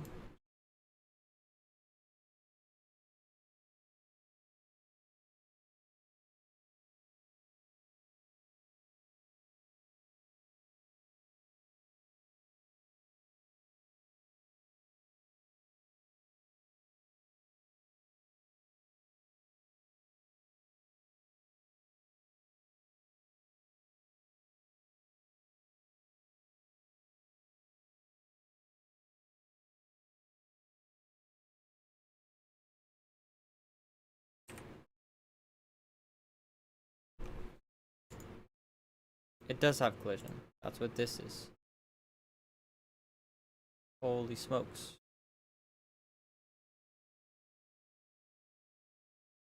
Presets.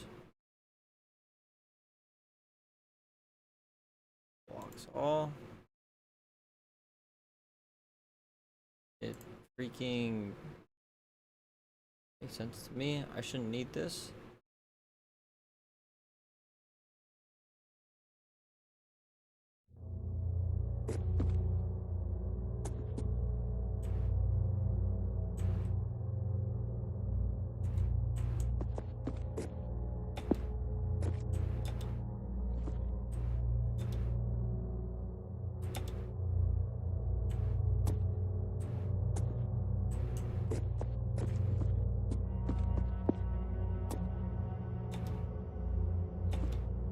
Still interacting with everything else fine.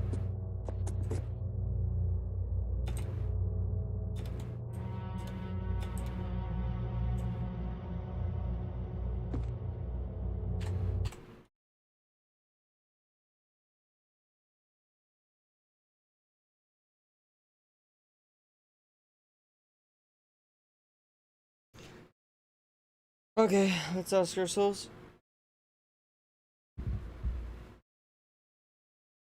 Does it really matter? No, not really.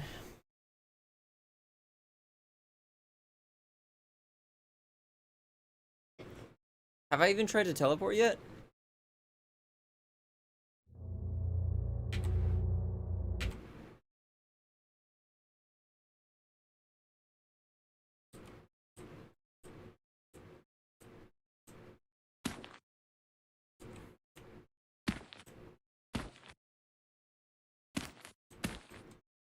Frick.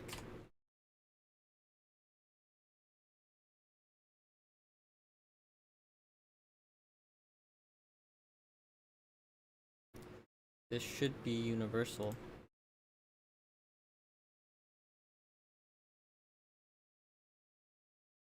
I think I know why.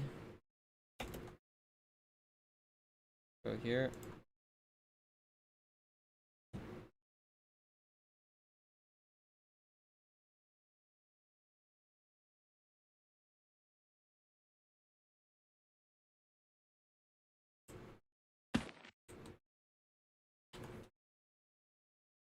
I think it's because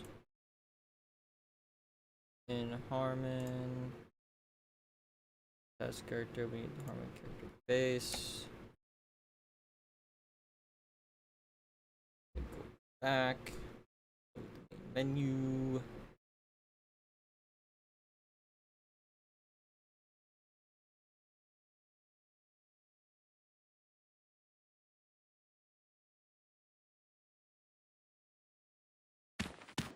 Here. Walk through it. But we can also go back. we do this?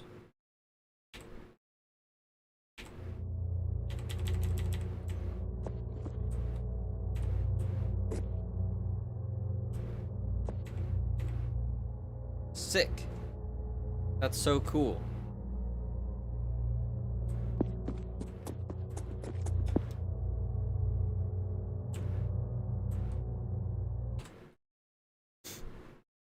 So now I need to fix this. Oh my goodness. Everything just took a big... Oh shoot. Dude. Does it look like that for you too? Yo. That looks messed up. Oh, it's back. Dang. Okay. Now let's say it is team builder. What is the interact state I have for Deposium? Where I put it? It is where I put it.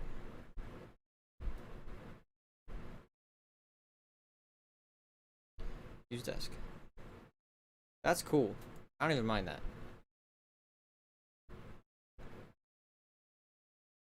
I do mind is touching this.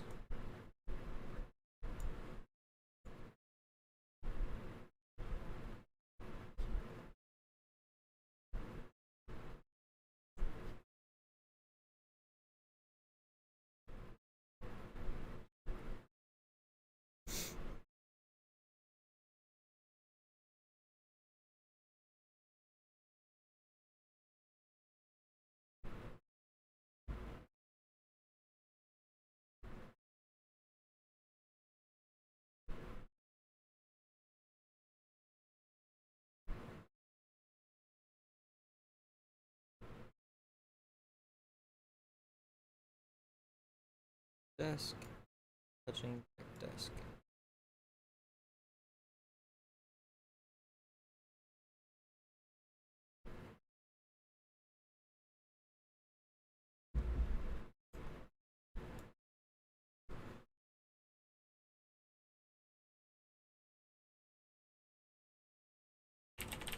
Interact state.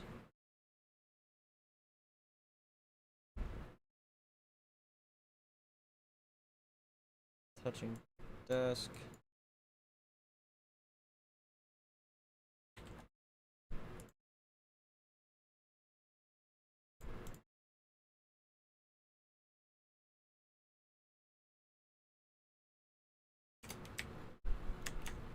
We're gonna want to do a use desk here.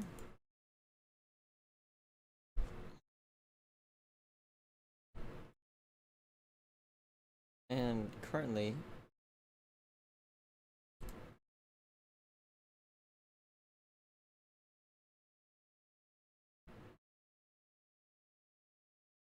if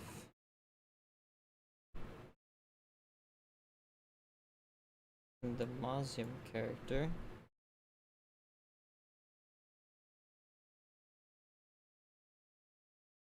let's fix this right here.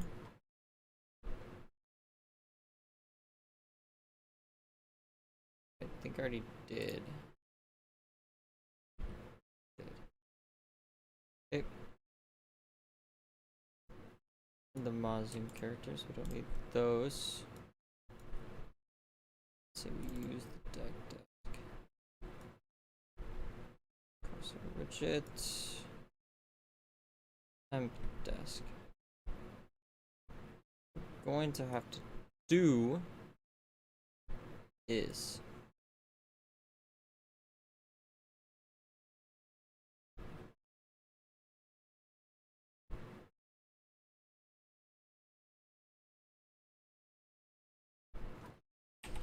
temp desk. We're going to set the temp desk to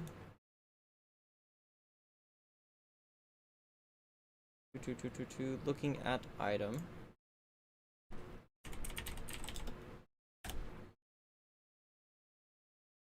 Got to cast to deck.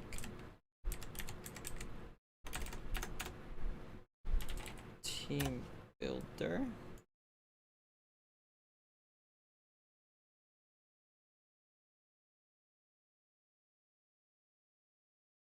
What the fudge?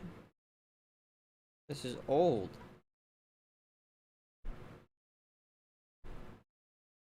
How does this work?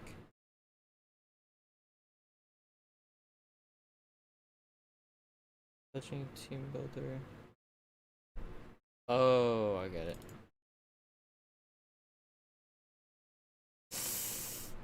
I was messing with the wrong stuff.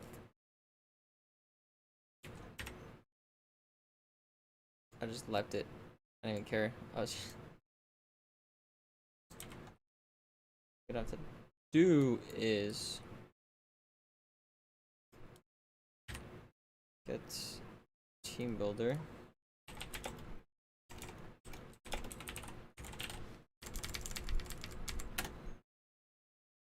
Set that to the thing we're currently looking at. If it allows us to do this, should be looking at it.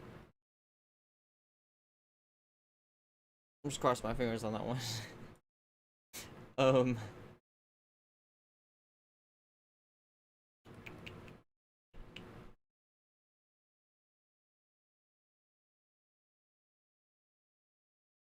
And then this should all be fine. Everything else should work out.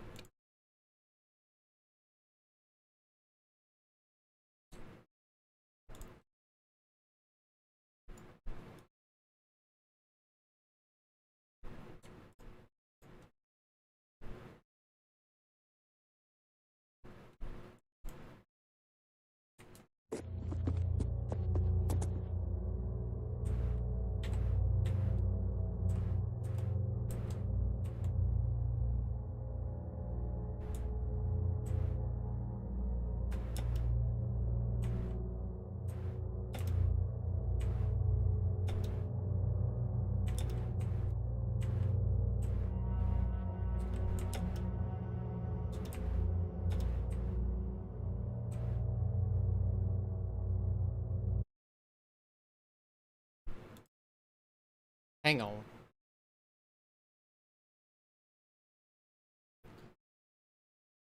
Case use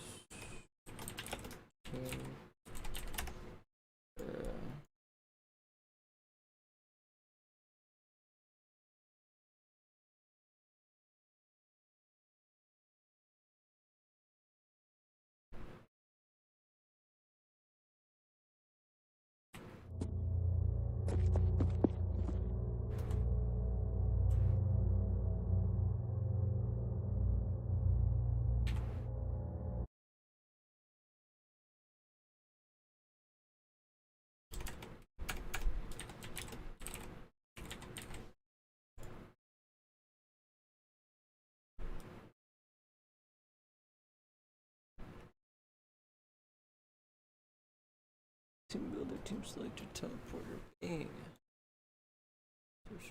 Here. Oops. I don't need that.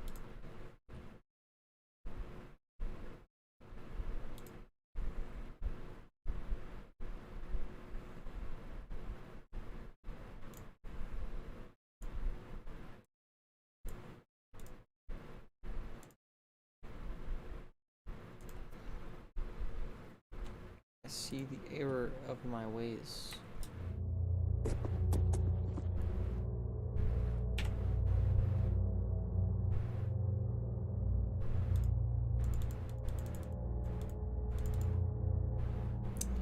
We have big problems now. Okay.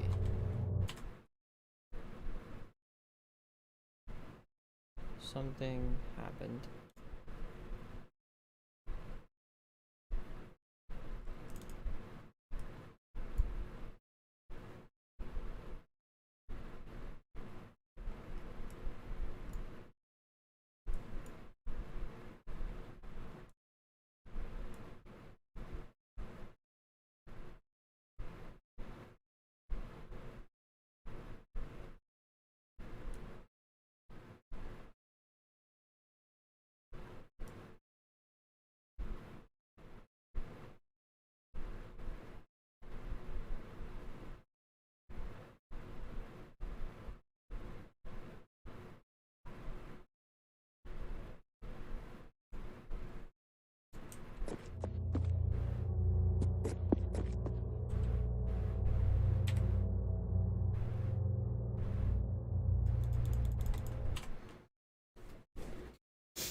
sense.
Hmm.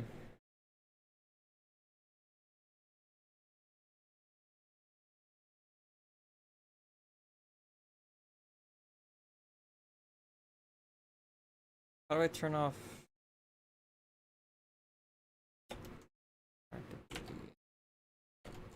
Forget.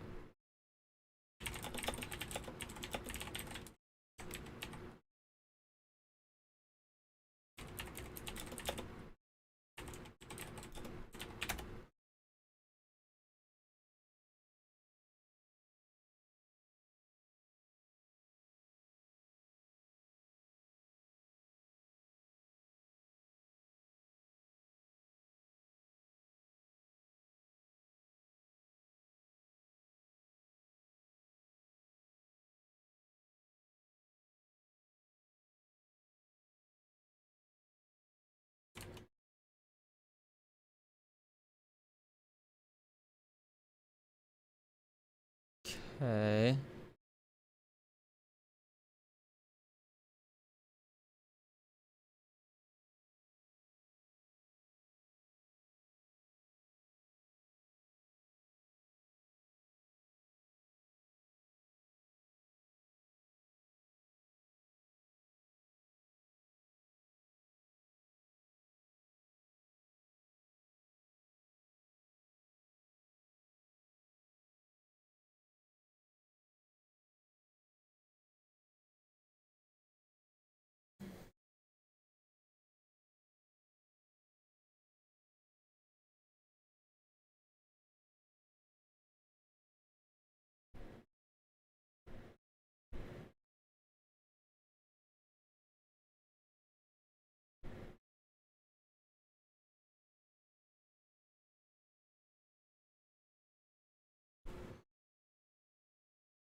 Only check.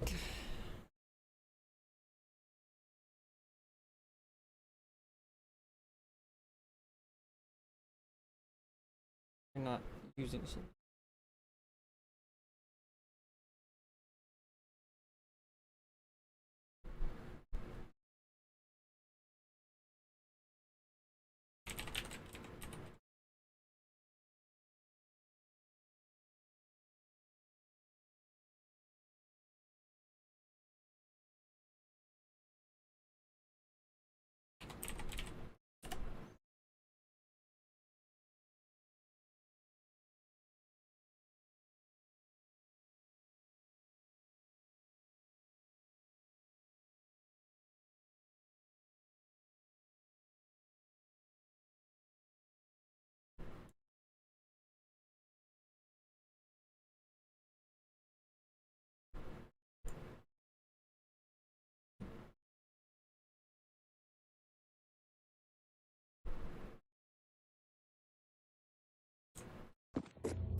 Oh.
Okay.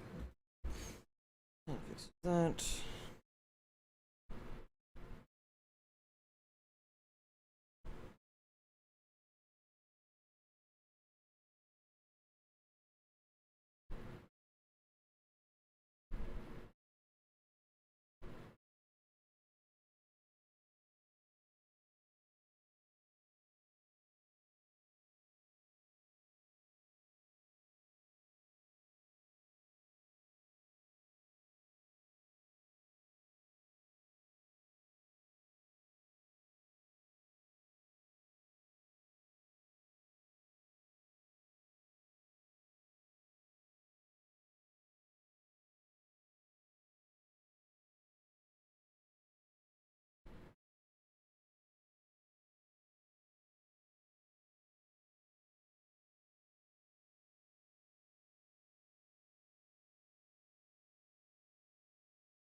What am I doing?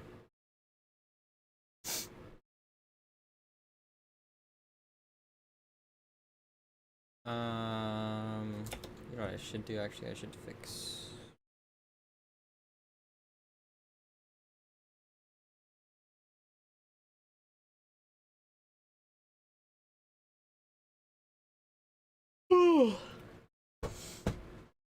I should fix the team selector, which is in blueprints.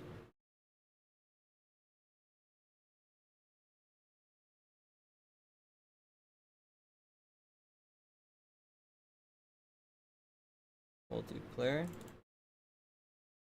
Have it called deck selector.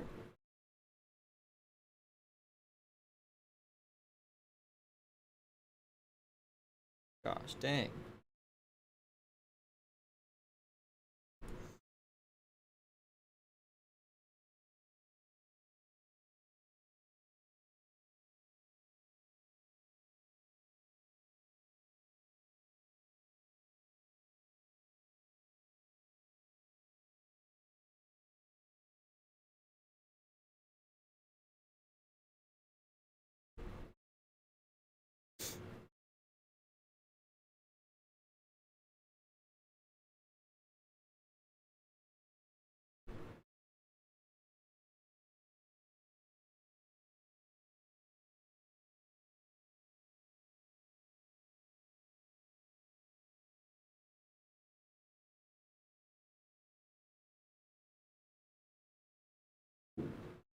I'm not gonna touch that.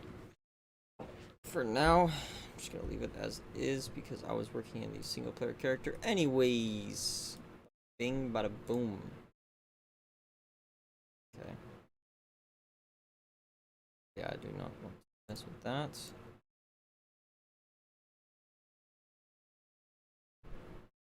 And now with all of that, I can create the player interaction. AI interaction. Let's say I'm interacting with a print. Interact with team director. I'm gonna have to do one of those for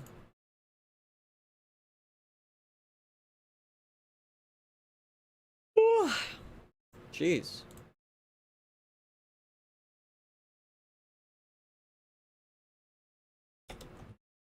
Actually,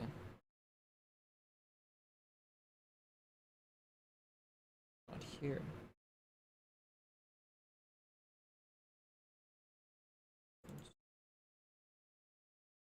It's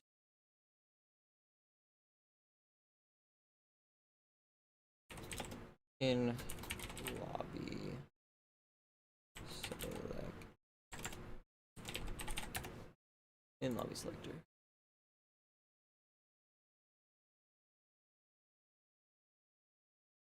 We're gonna compile this.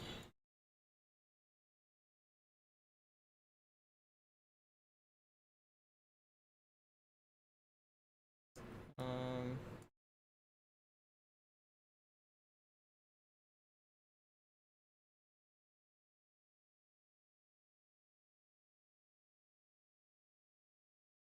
case.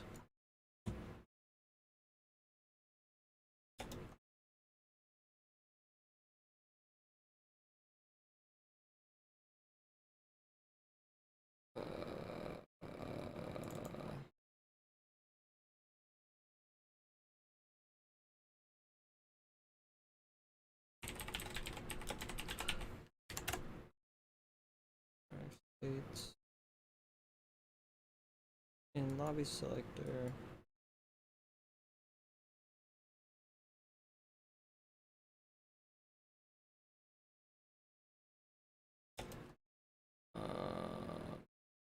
In which we should also put here.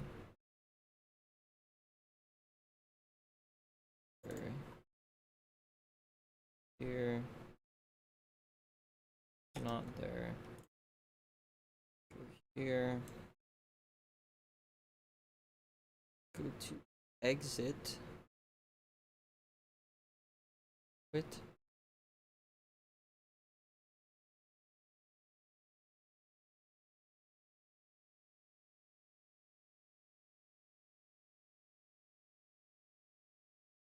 Click back.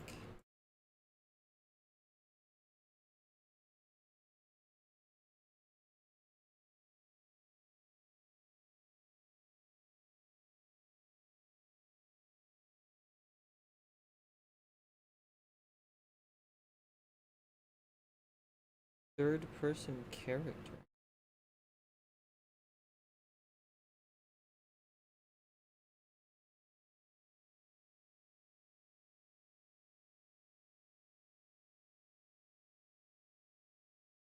Where do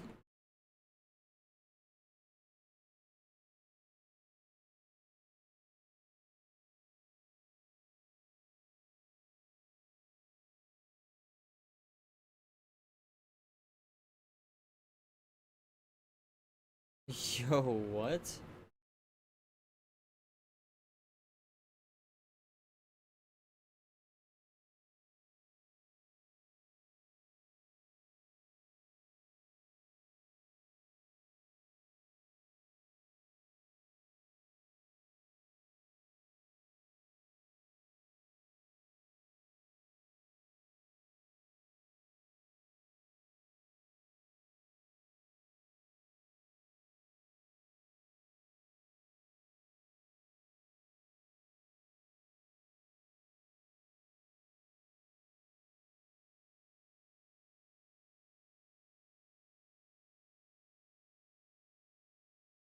Where did you even get this?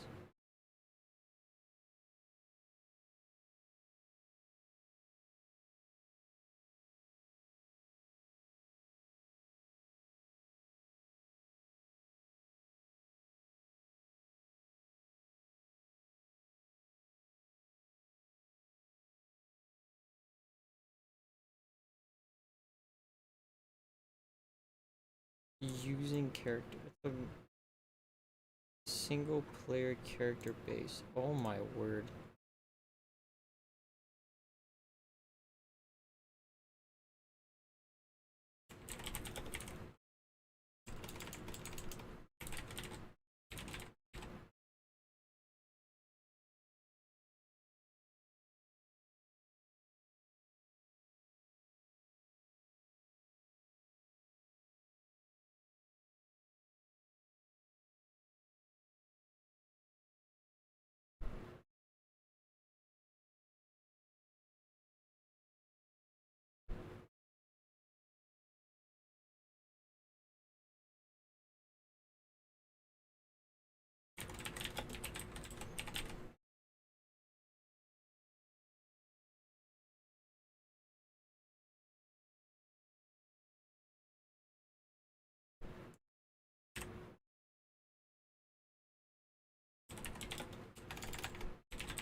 I hope I fixed that.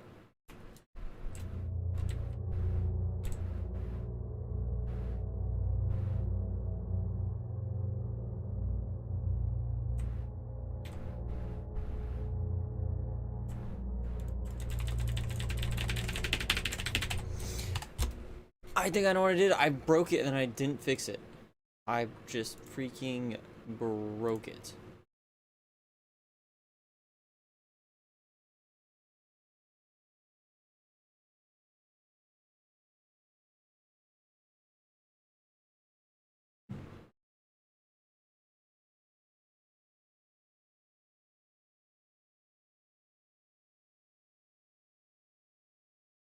Yep.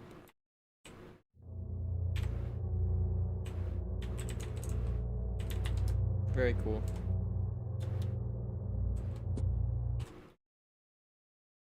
Awesome.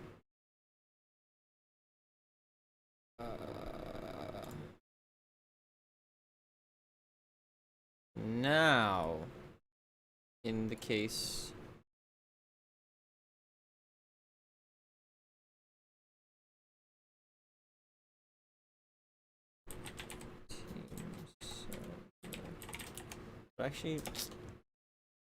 actually do that.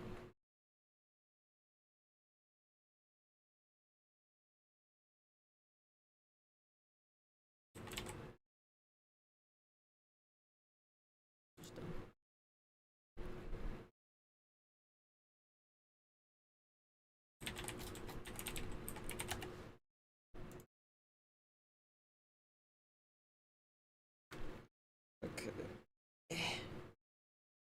Same way your wishes. Team selector.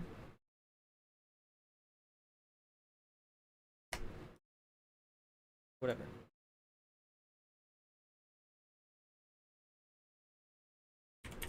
Looking at team selector. That's a multiplayer, so that's not gonna fire.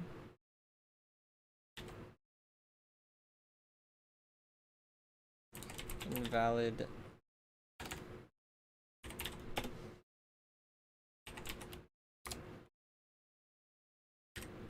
Do nothing.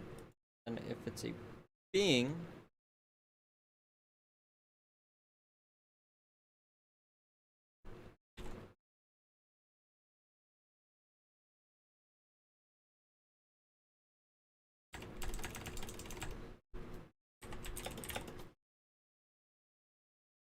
talk to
and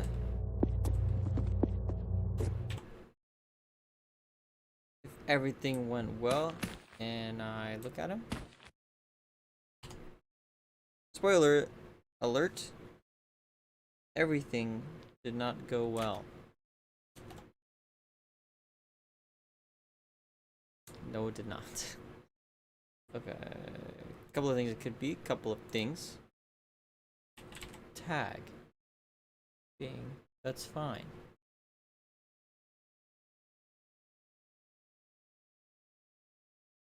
Next. Collision. Less fine. We actually need this.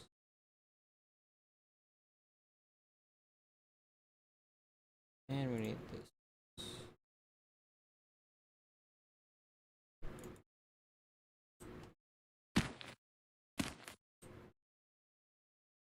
Okay, honestly, that's good news.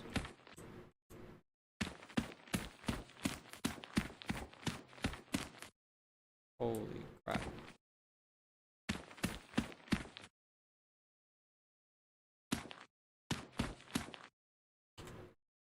Okay, it still did not work. Hang on. Hang on.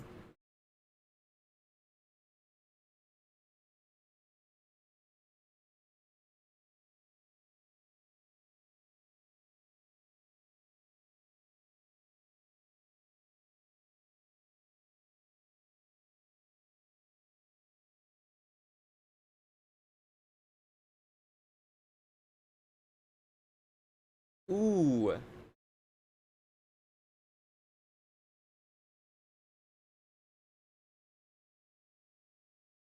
See, that's an issue.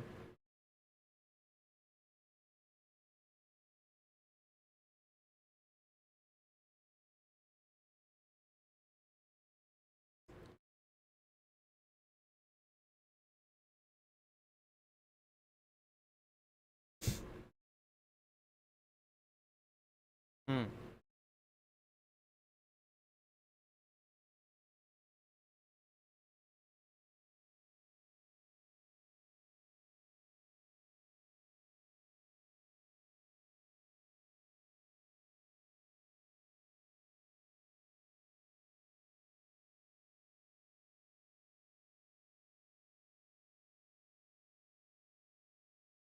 Actor.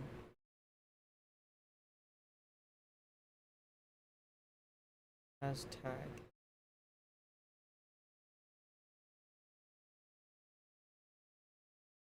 Also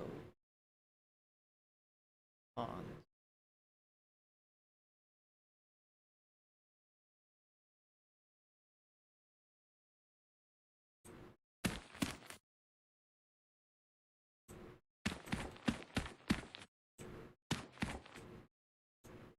Um.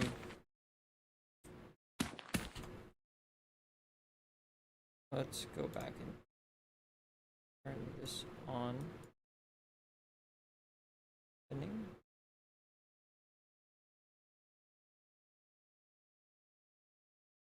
So if we here.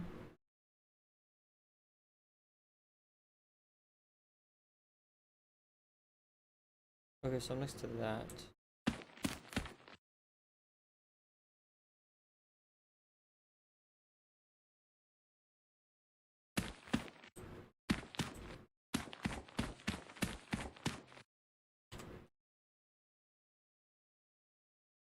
But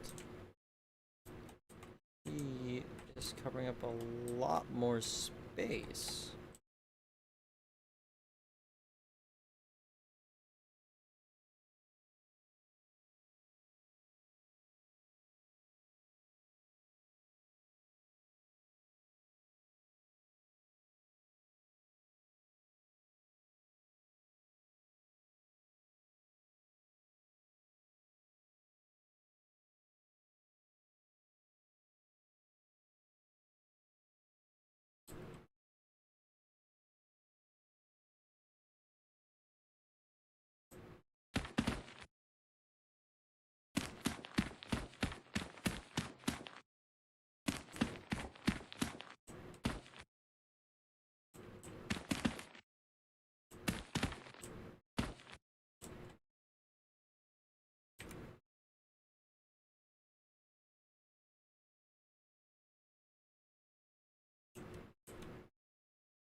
Oh. Oh, I'm interacting with myself. Got it. Got it.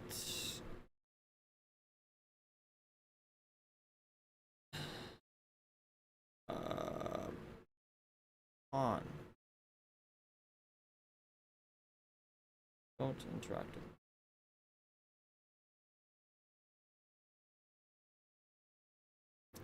I'm continuing to interact with myself.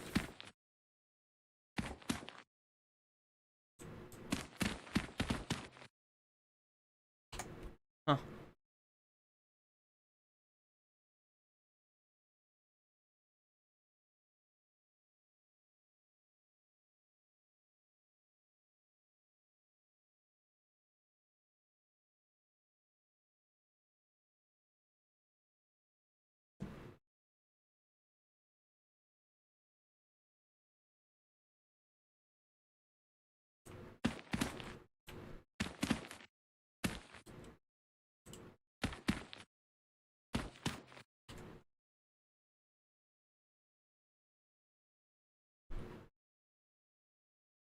This dude.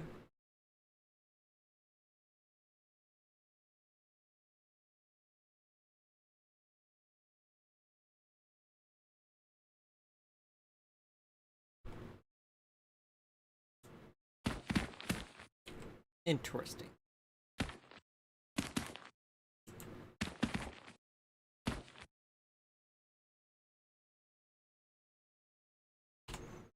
Interesting. Mesh. Should be ignoring on.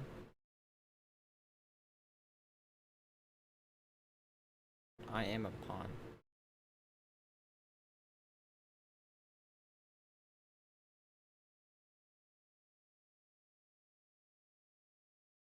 Ignore self. Is there an ignore self option?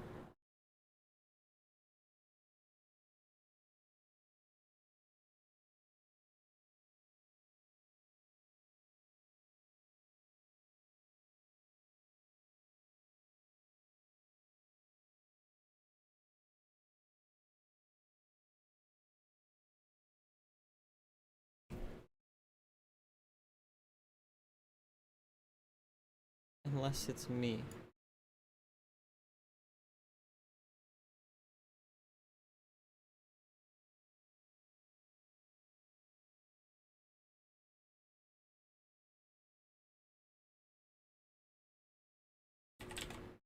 I am.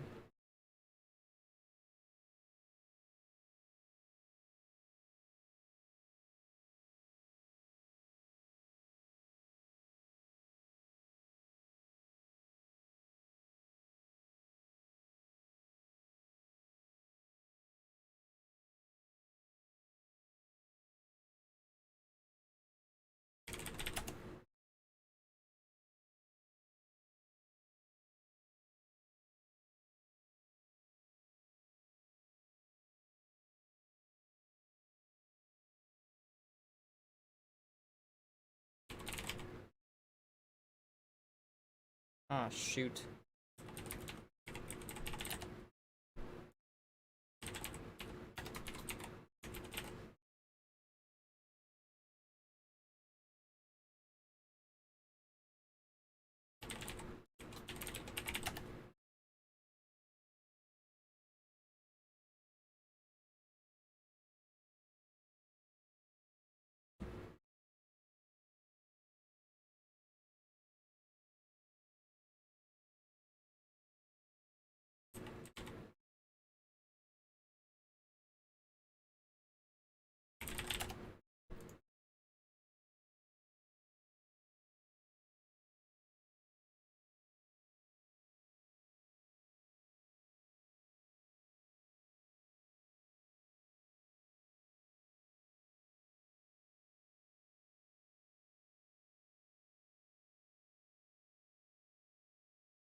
This should only print the interactable items nearby, which should only be added to through this on component begin overlap.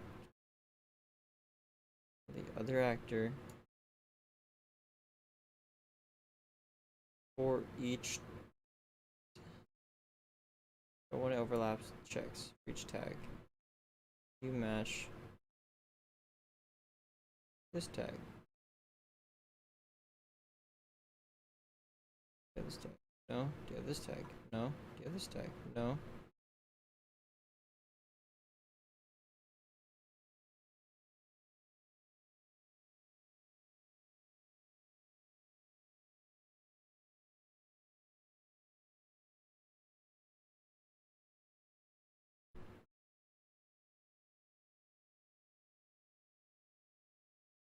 Why am I in it?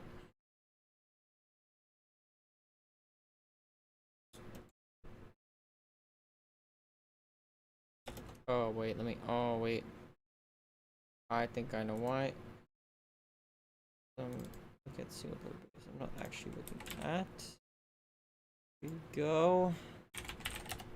Player. This might create issues. But it fixed that one.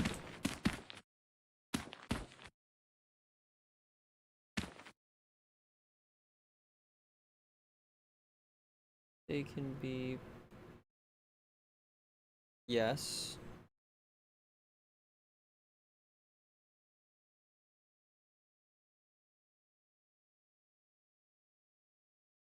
Here. Chan. Good.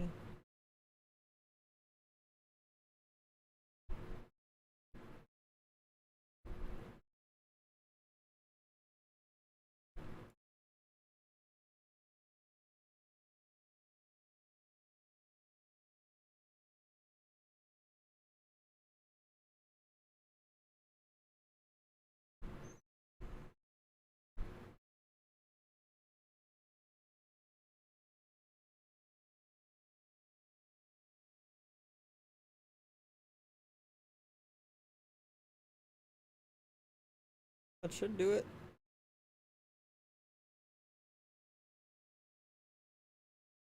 Do this.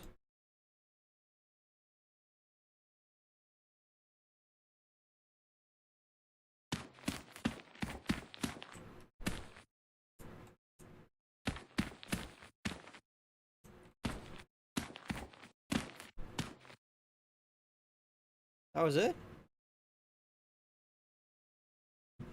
I think this should work too.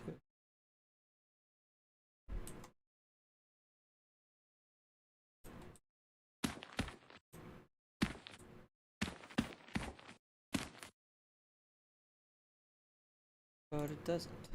Not sure why, but I need to do.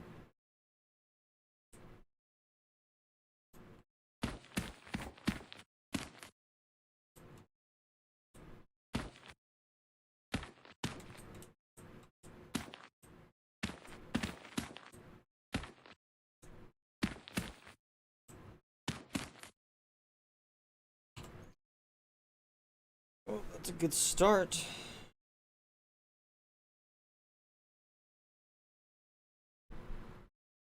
Alright. It's been quite a bit. I'm going to go find something to eat. At least that works. Huh. Be right back, guys.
I have returned.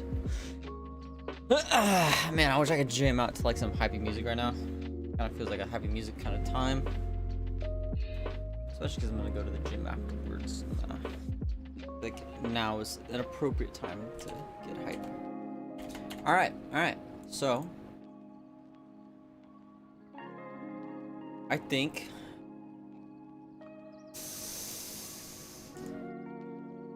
we should just look up a YouTube video. We have like a little bit left, so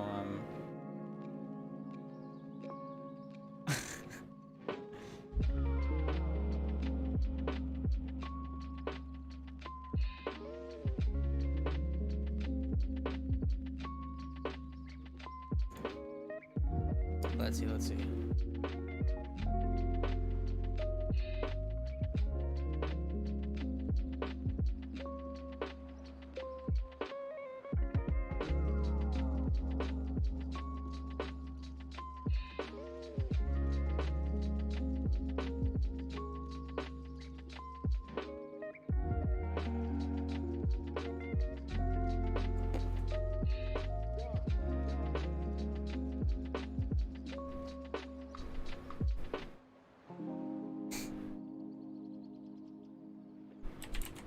Talking. What's.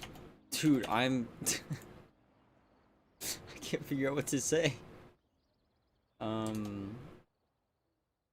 Talking with a.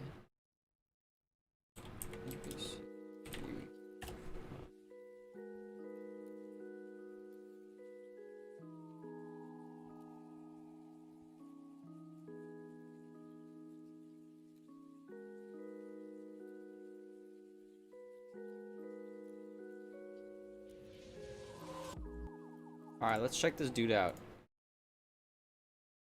I'll bring it up for you.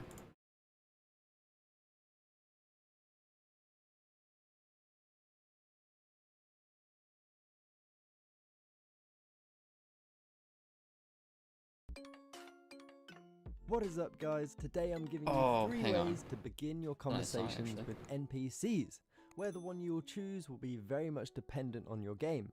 We will be diving into NPC dialogue in the next episode, but I thought it would be better if I split these two tutorials up. Before we start, a quick thank you to my Patreons. You guys are awesome, so thank you. Okay, let's jump into this. So the first thing we're going to do is duplicate our player character. So duplicate it and call the new one B. So right click. Wait, is all of on the you? blueprint interface. Select it. Face. Let's create a new function and call it activate dialog. A blueprint interface allows break. Then pull off the array element and bring in a does implement interface and select our NPC interface. Hold B and click to bring in a branch and connect all of this up. Then if the branch is true, we're going to call our activate dialog interface event and connect our array element into this.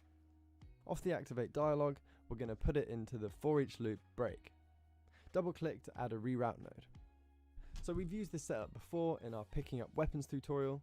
All this does is scan for any overlapping actors. If we're overlapping one, check if they implement an interface, and if they do, call the activate dialog blueprint interface event. For anyone using this setup for their pickup weapons, what you can do is put your other interface and event coming off the branch as false, like so. Now let's jump into our NPC blueprint and hop into the viewport. Delete the camera boom and follow camera. Then let's add a text render and place it just above the NPC's head, with the text saying, press E to chat.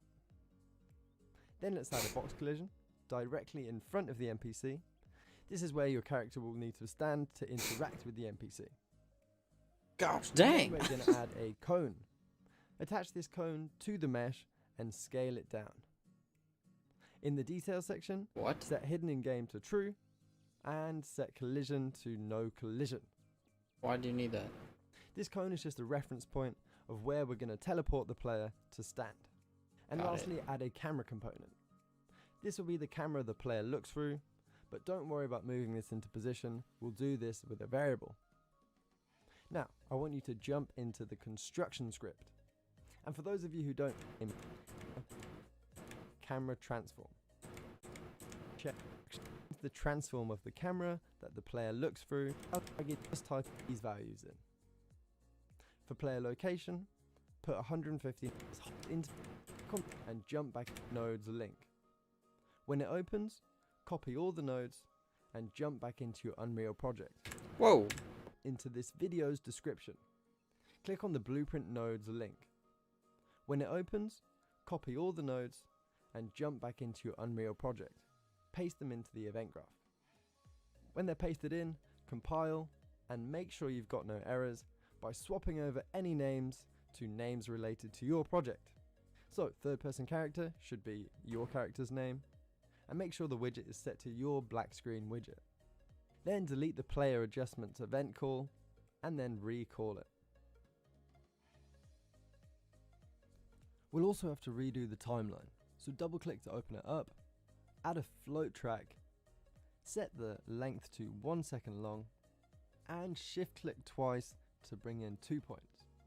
Click on the first one and set it. Time 1, value 1. Then we can go back into our event graph, plug the track into the two alphas which are appearing red and compile. So what do all these nodes do? So starting from the top, When we overlap the NPC, we set the text render we made to visible, then we turn it back to hidden when we end the overlap. Then activate dialog blueprint interface will trigger. This will call the player adjustments event and set the text render back to hidden, which disables our movement. And then it's up to you guys to decide which route you want to go down. These are the 3 different methods I showed you at the start of the video. So I won't be explaining what each one does, as we target with moving our camera, and try changing your camera transform, and in the next episode we cover the actual dialogue.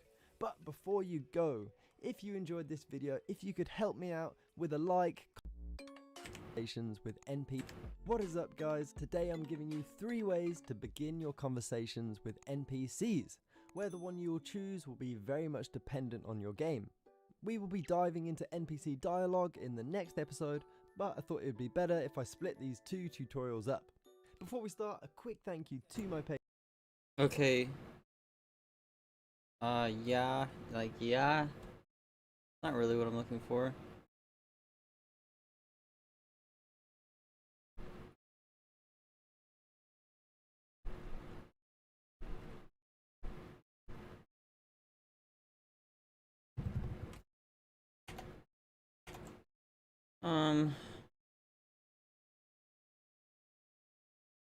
Here's what I'm like. Here's what I'm thinking about.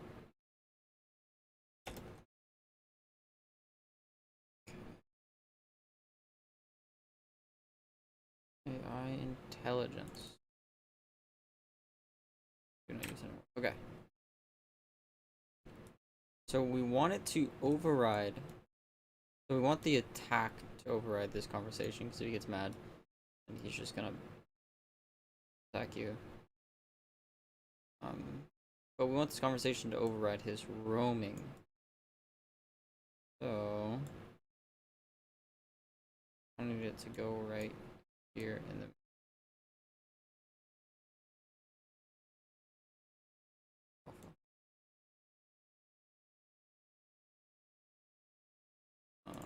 always.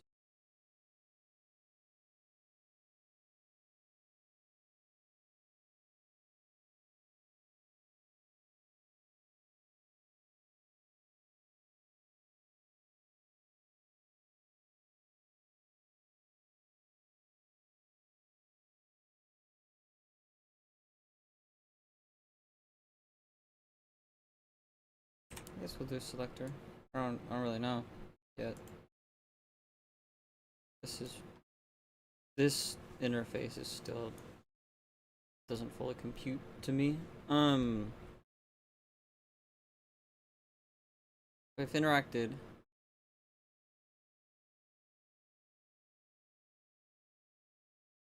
then stop what you're doing and talk to the guy. Kind of face towards him. My bad. What you're doing, face towards him. We'll need a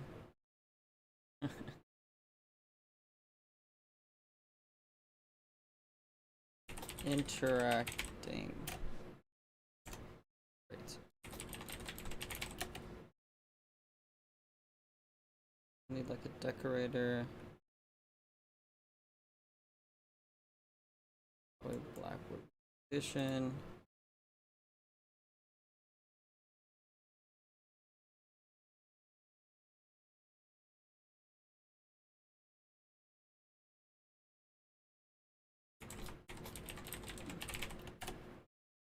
Is interacting. So here we'll do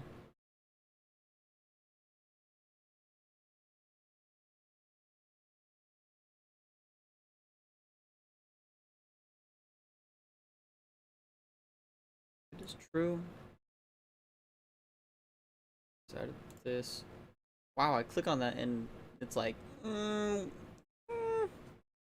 know about that, chief.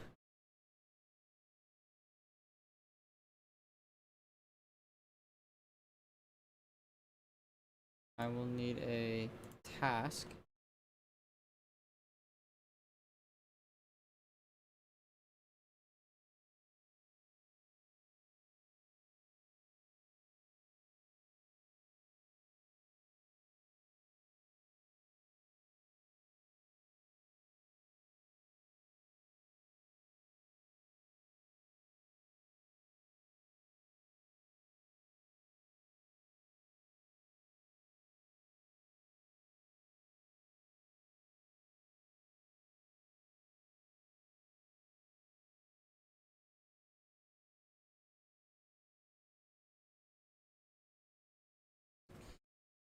target.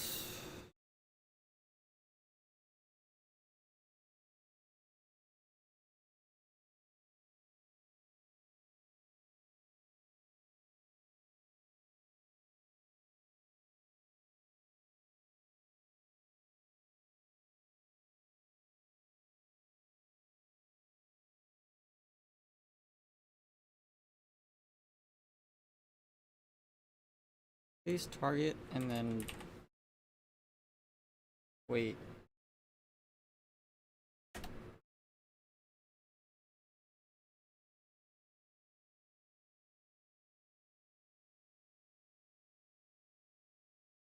We loop this.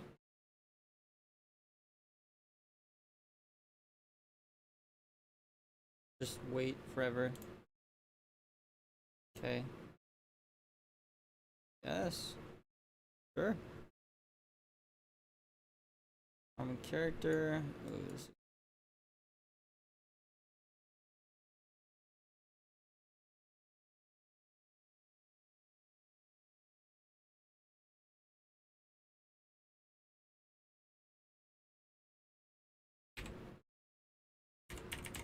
looking at Bing.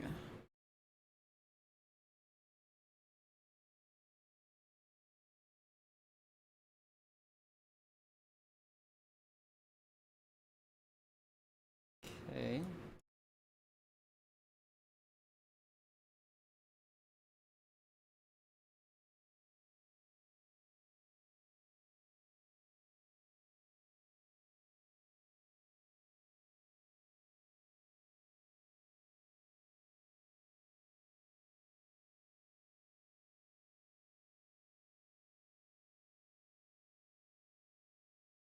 On interact.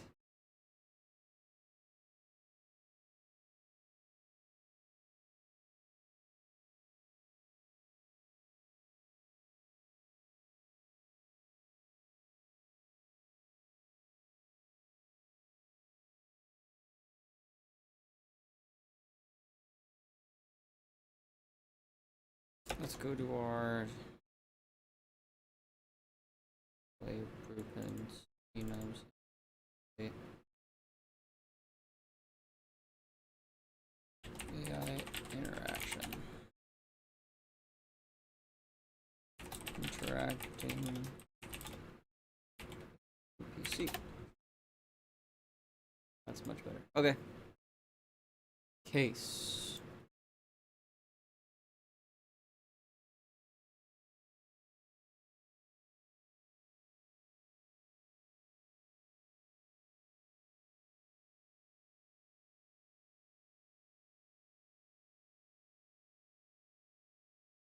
Input. Interact. Case.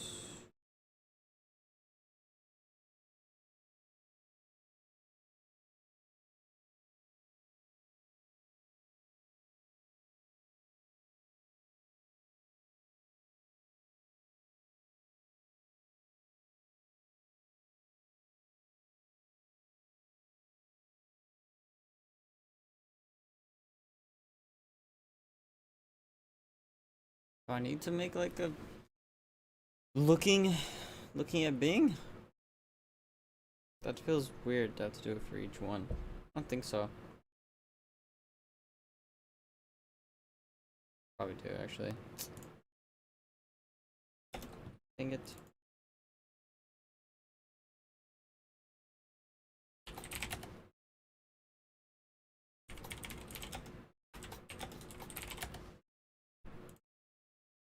Case looking at Bing. Set. Interact.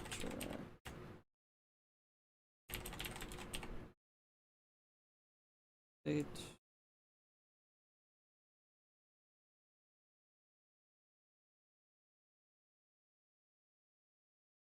Looking at him. Looking at him.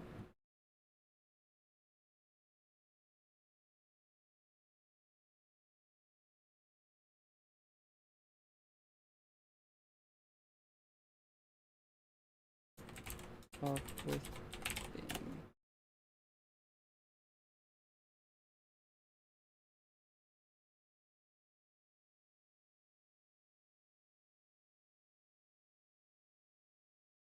do this.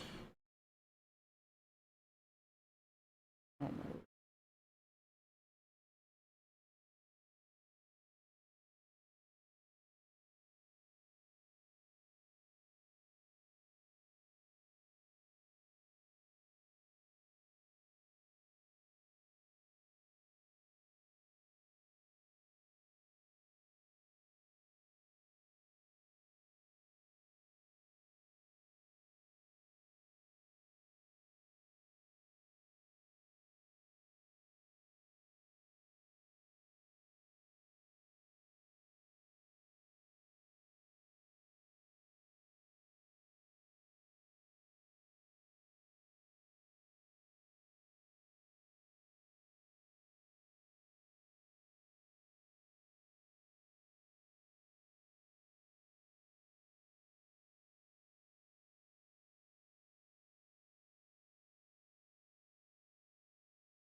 Dang.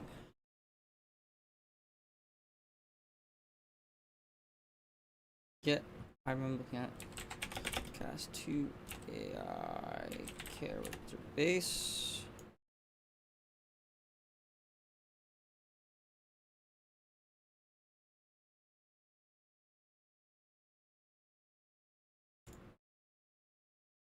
New variable.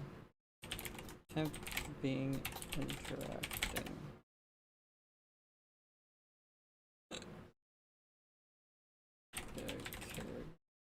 Characters.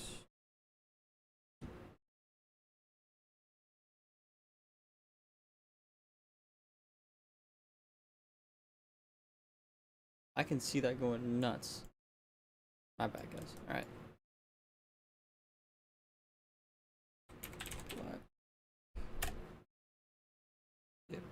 Blackboard.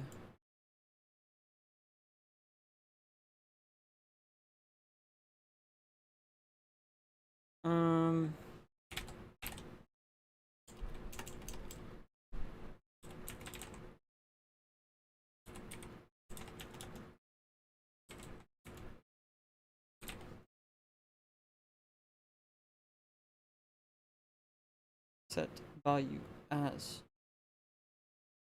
full.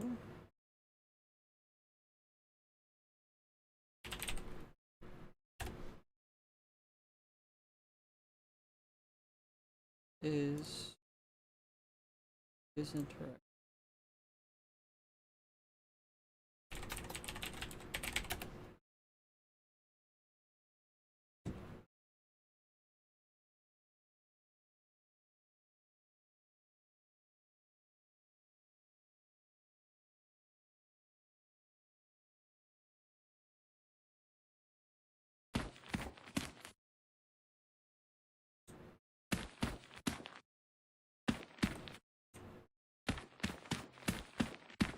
Dude.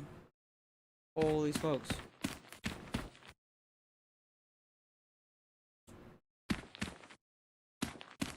Hey, it worked.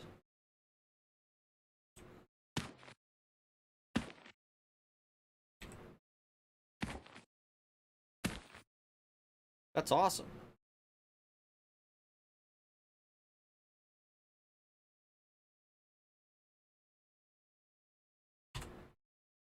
Oh no.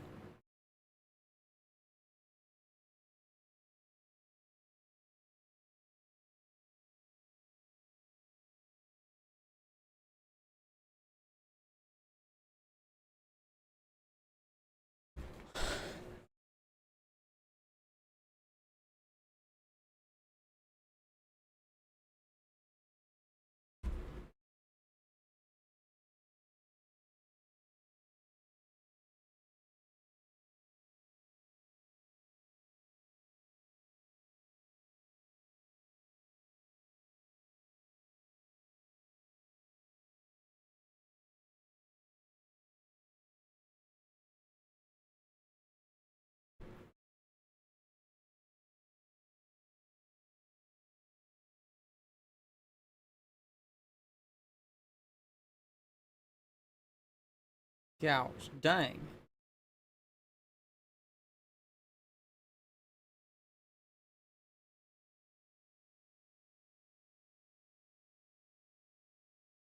Uh,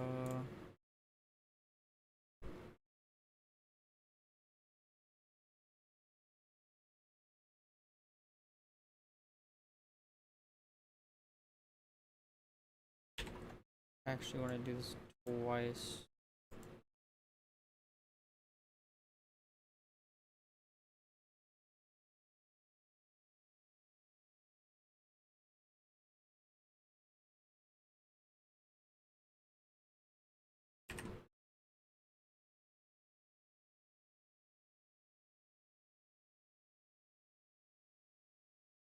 Um,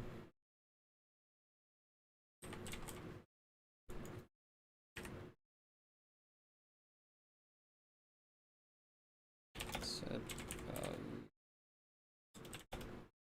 as vector. I think. Target actor. No. I thought, I'm like, am I that dumb? Set value as vector.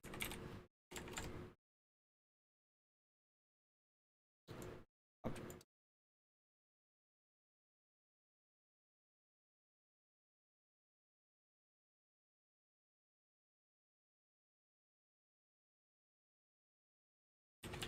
Target actor.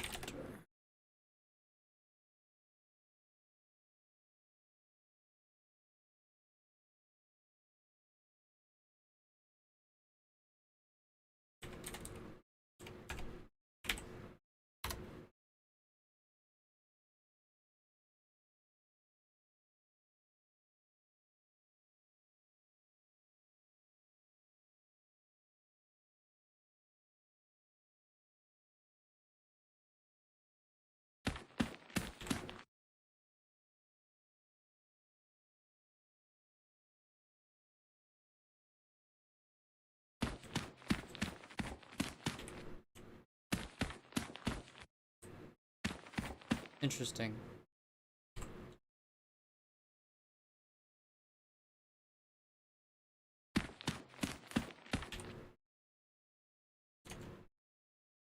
That looks great.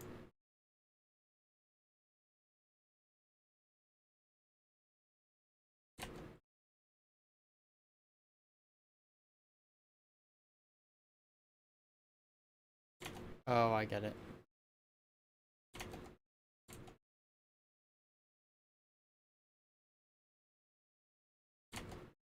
It's because he's still walking on the road. Nothing can stop him from walking on the road.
Every time, you know, I just noticed there's no music. Okay, so this works technically. Another thing that I want to do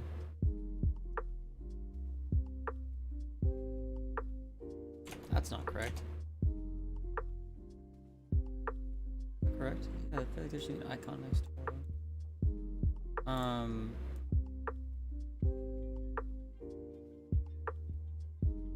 Orient our cell. Oh, shoot. There's no. We want to orient ourselves to them.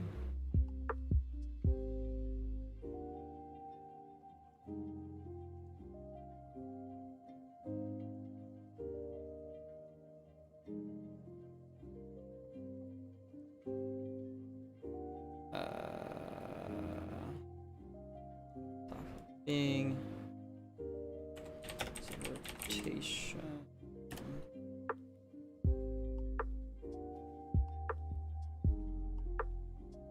Okay, look at it.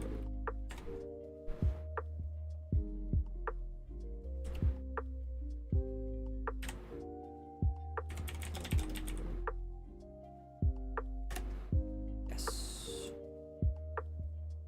Start. Location.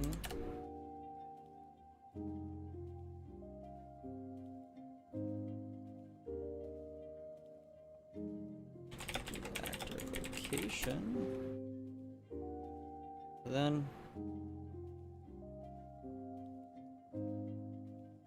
find the distance between the two of us. Find the station between the two of us. Then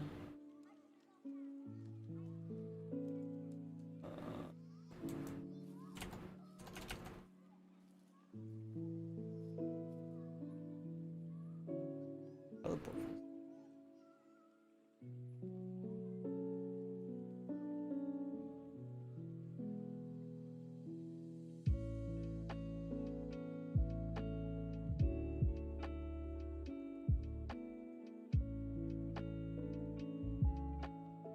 We're gonna want to do the camera thing.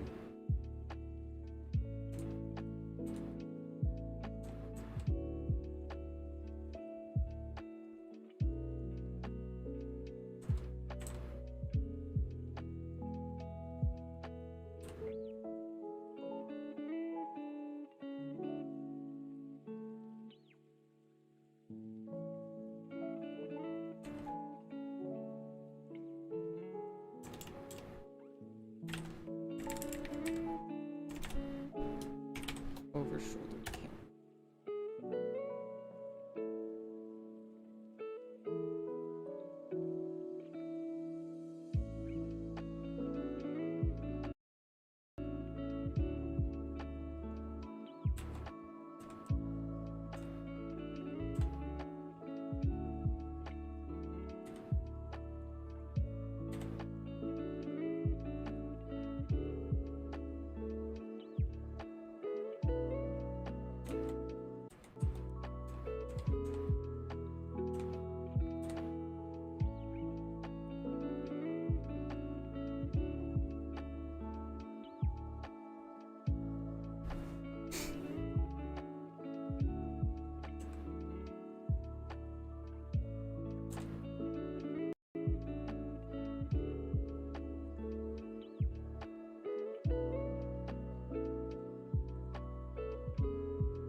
Why do we need to do that?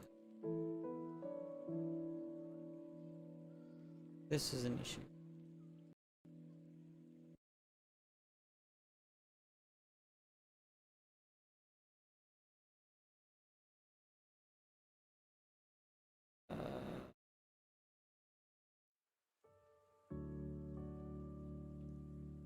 Sorry, I'm like changing the aspect and moving it around. File. Evolve. Oh hey, that fixed everything. Very cool. I'll take it.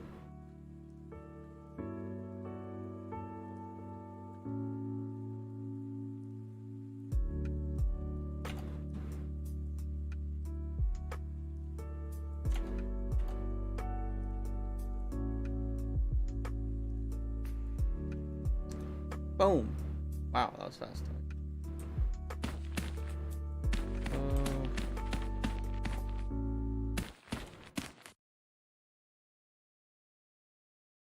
I don't think it made me face him. But hey man, what's good?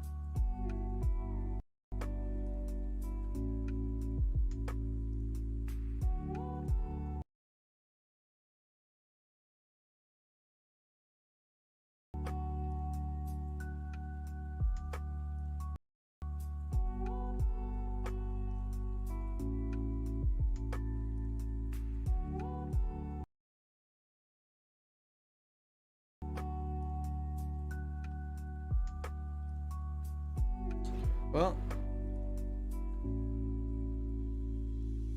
not terrible.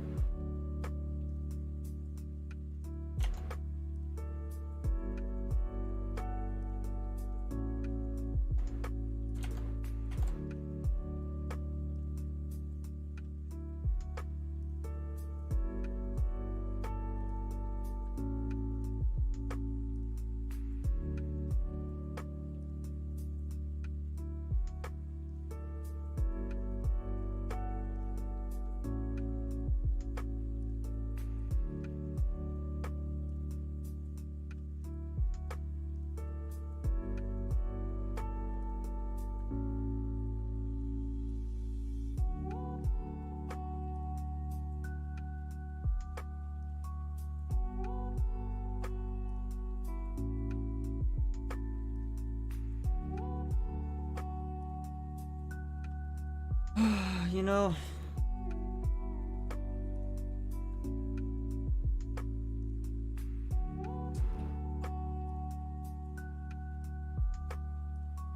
I think that's okay.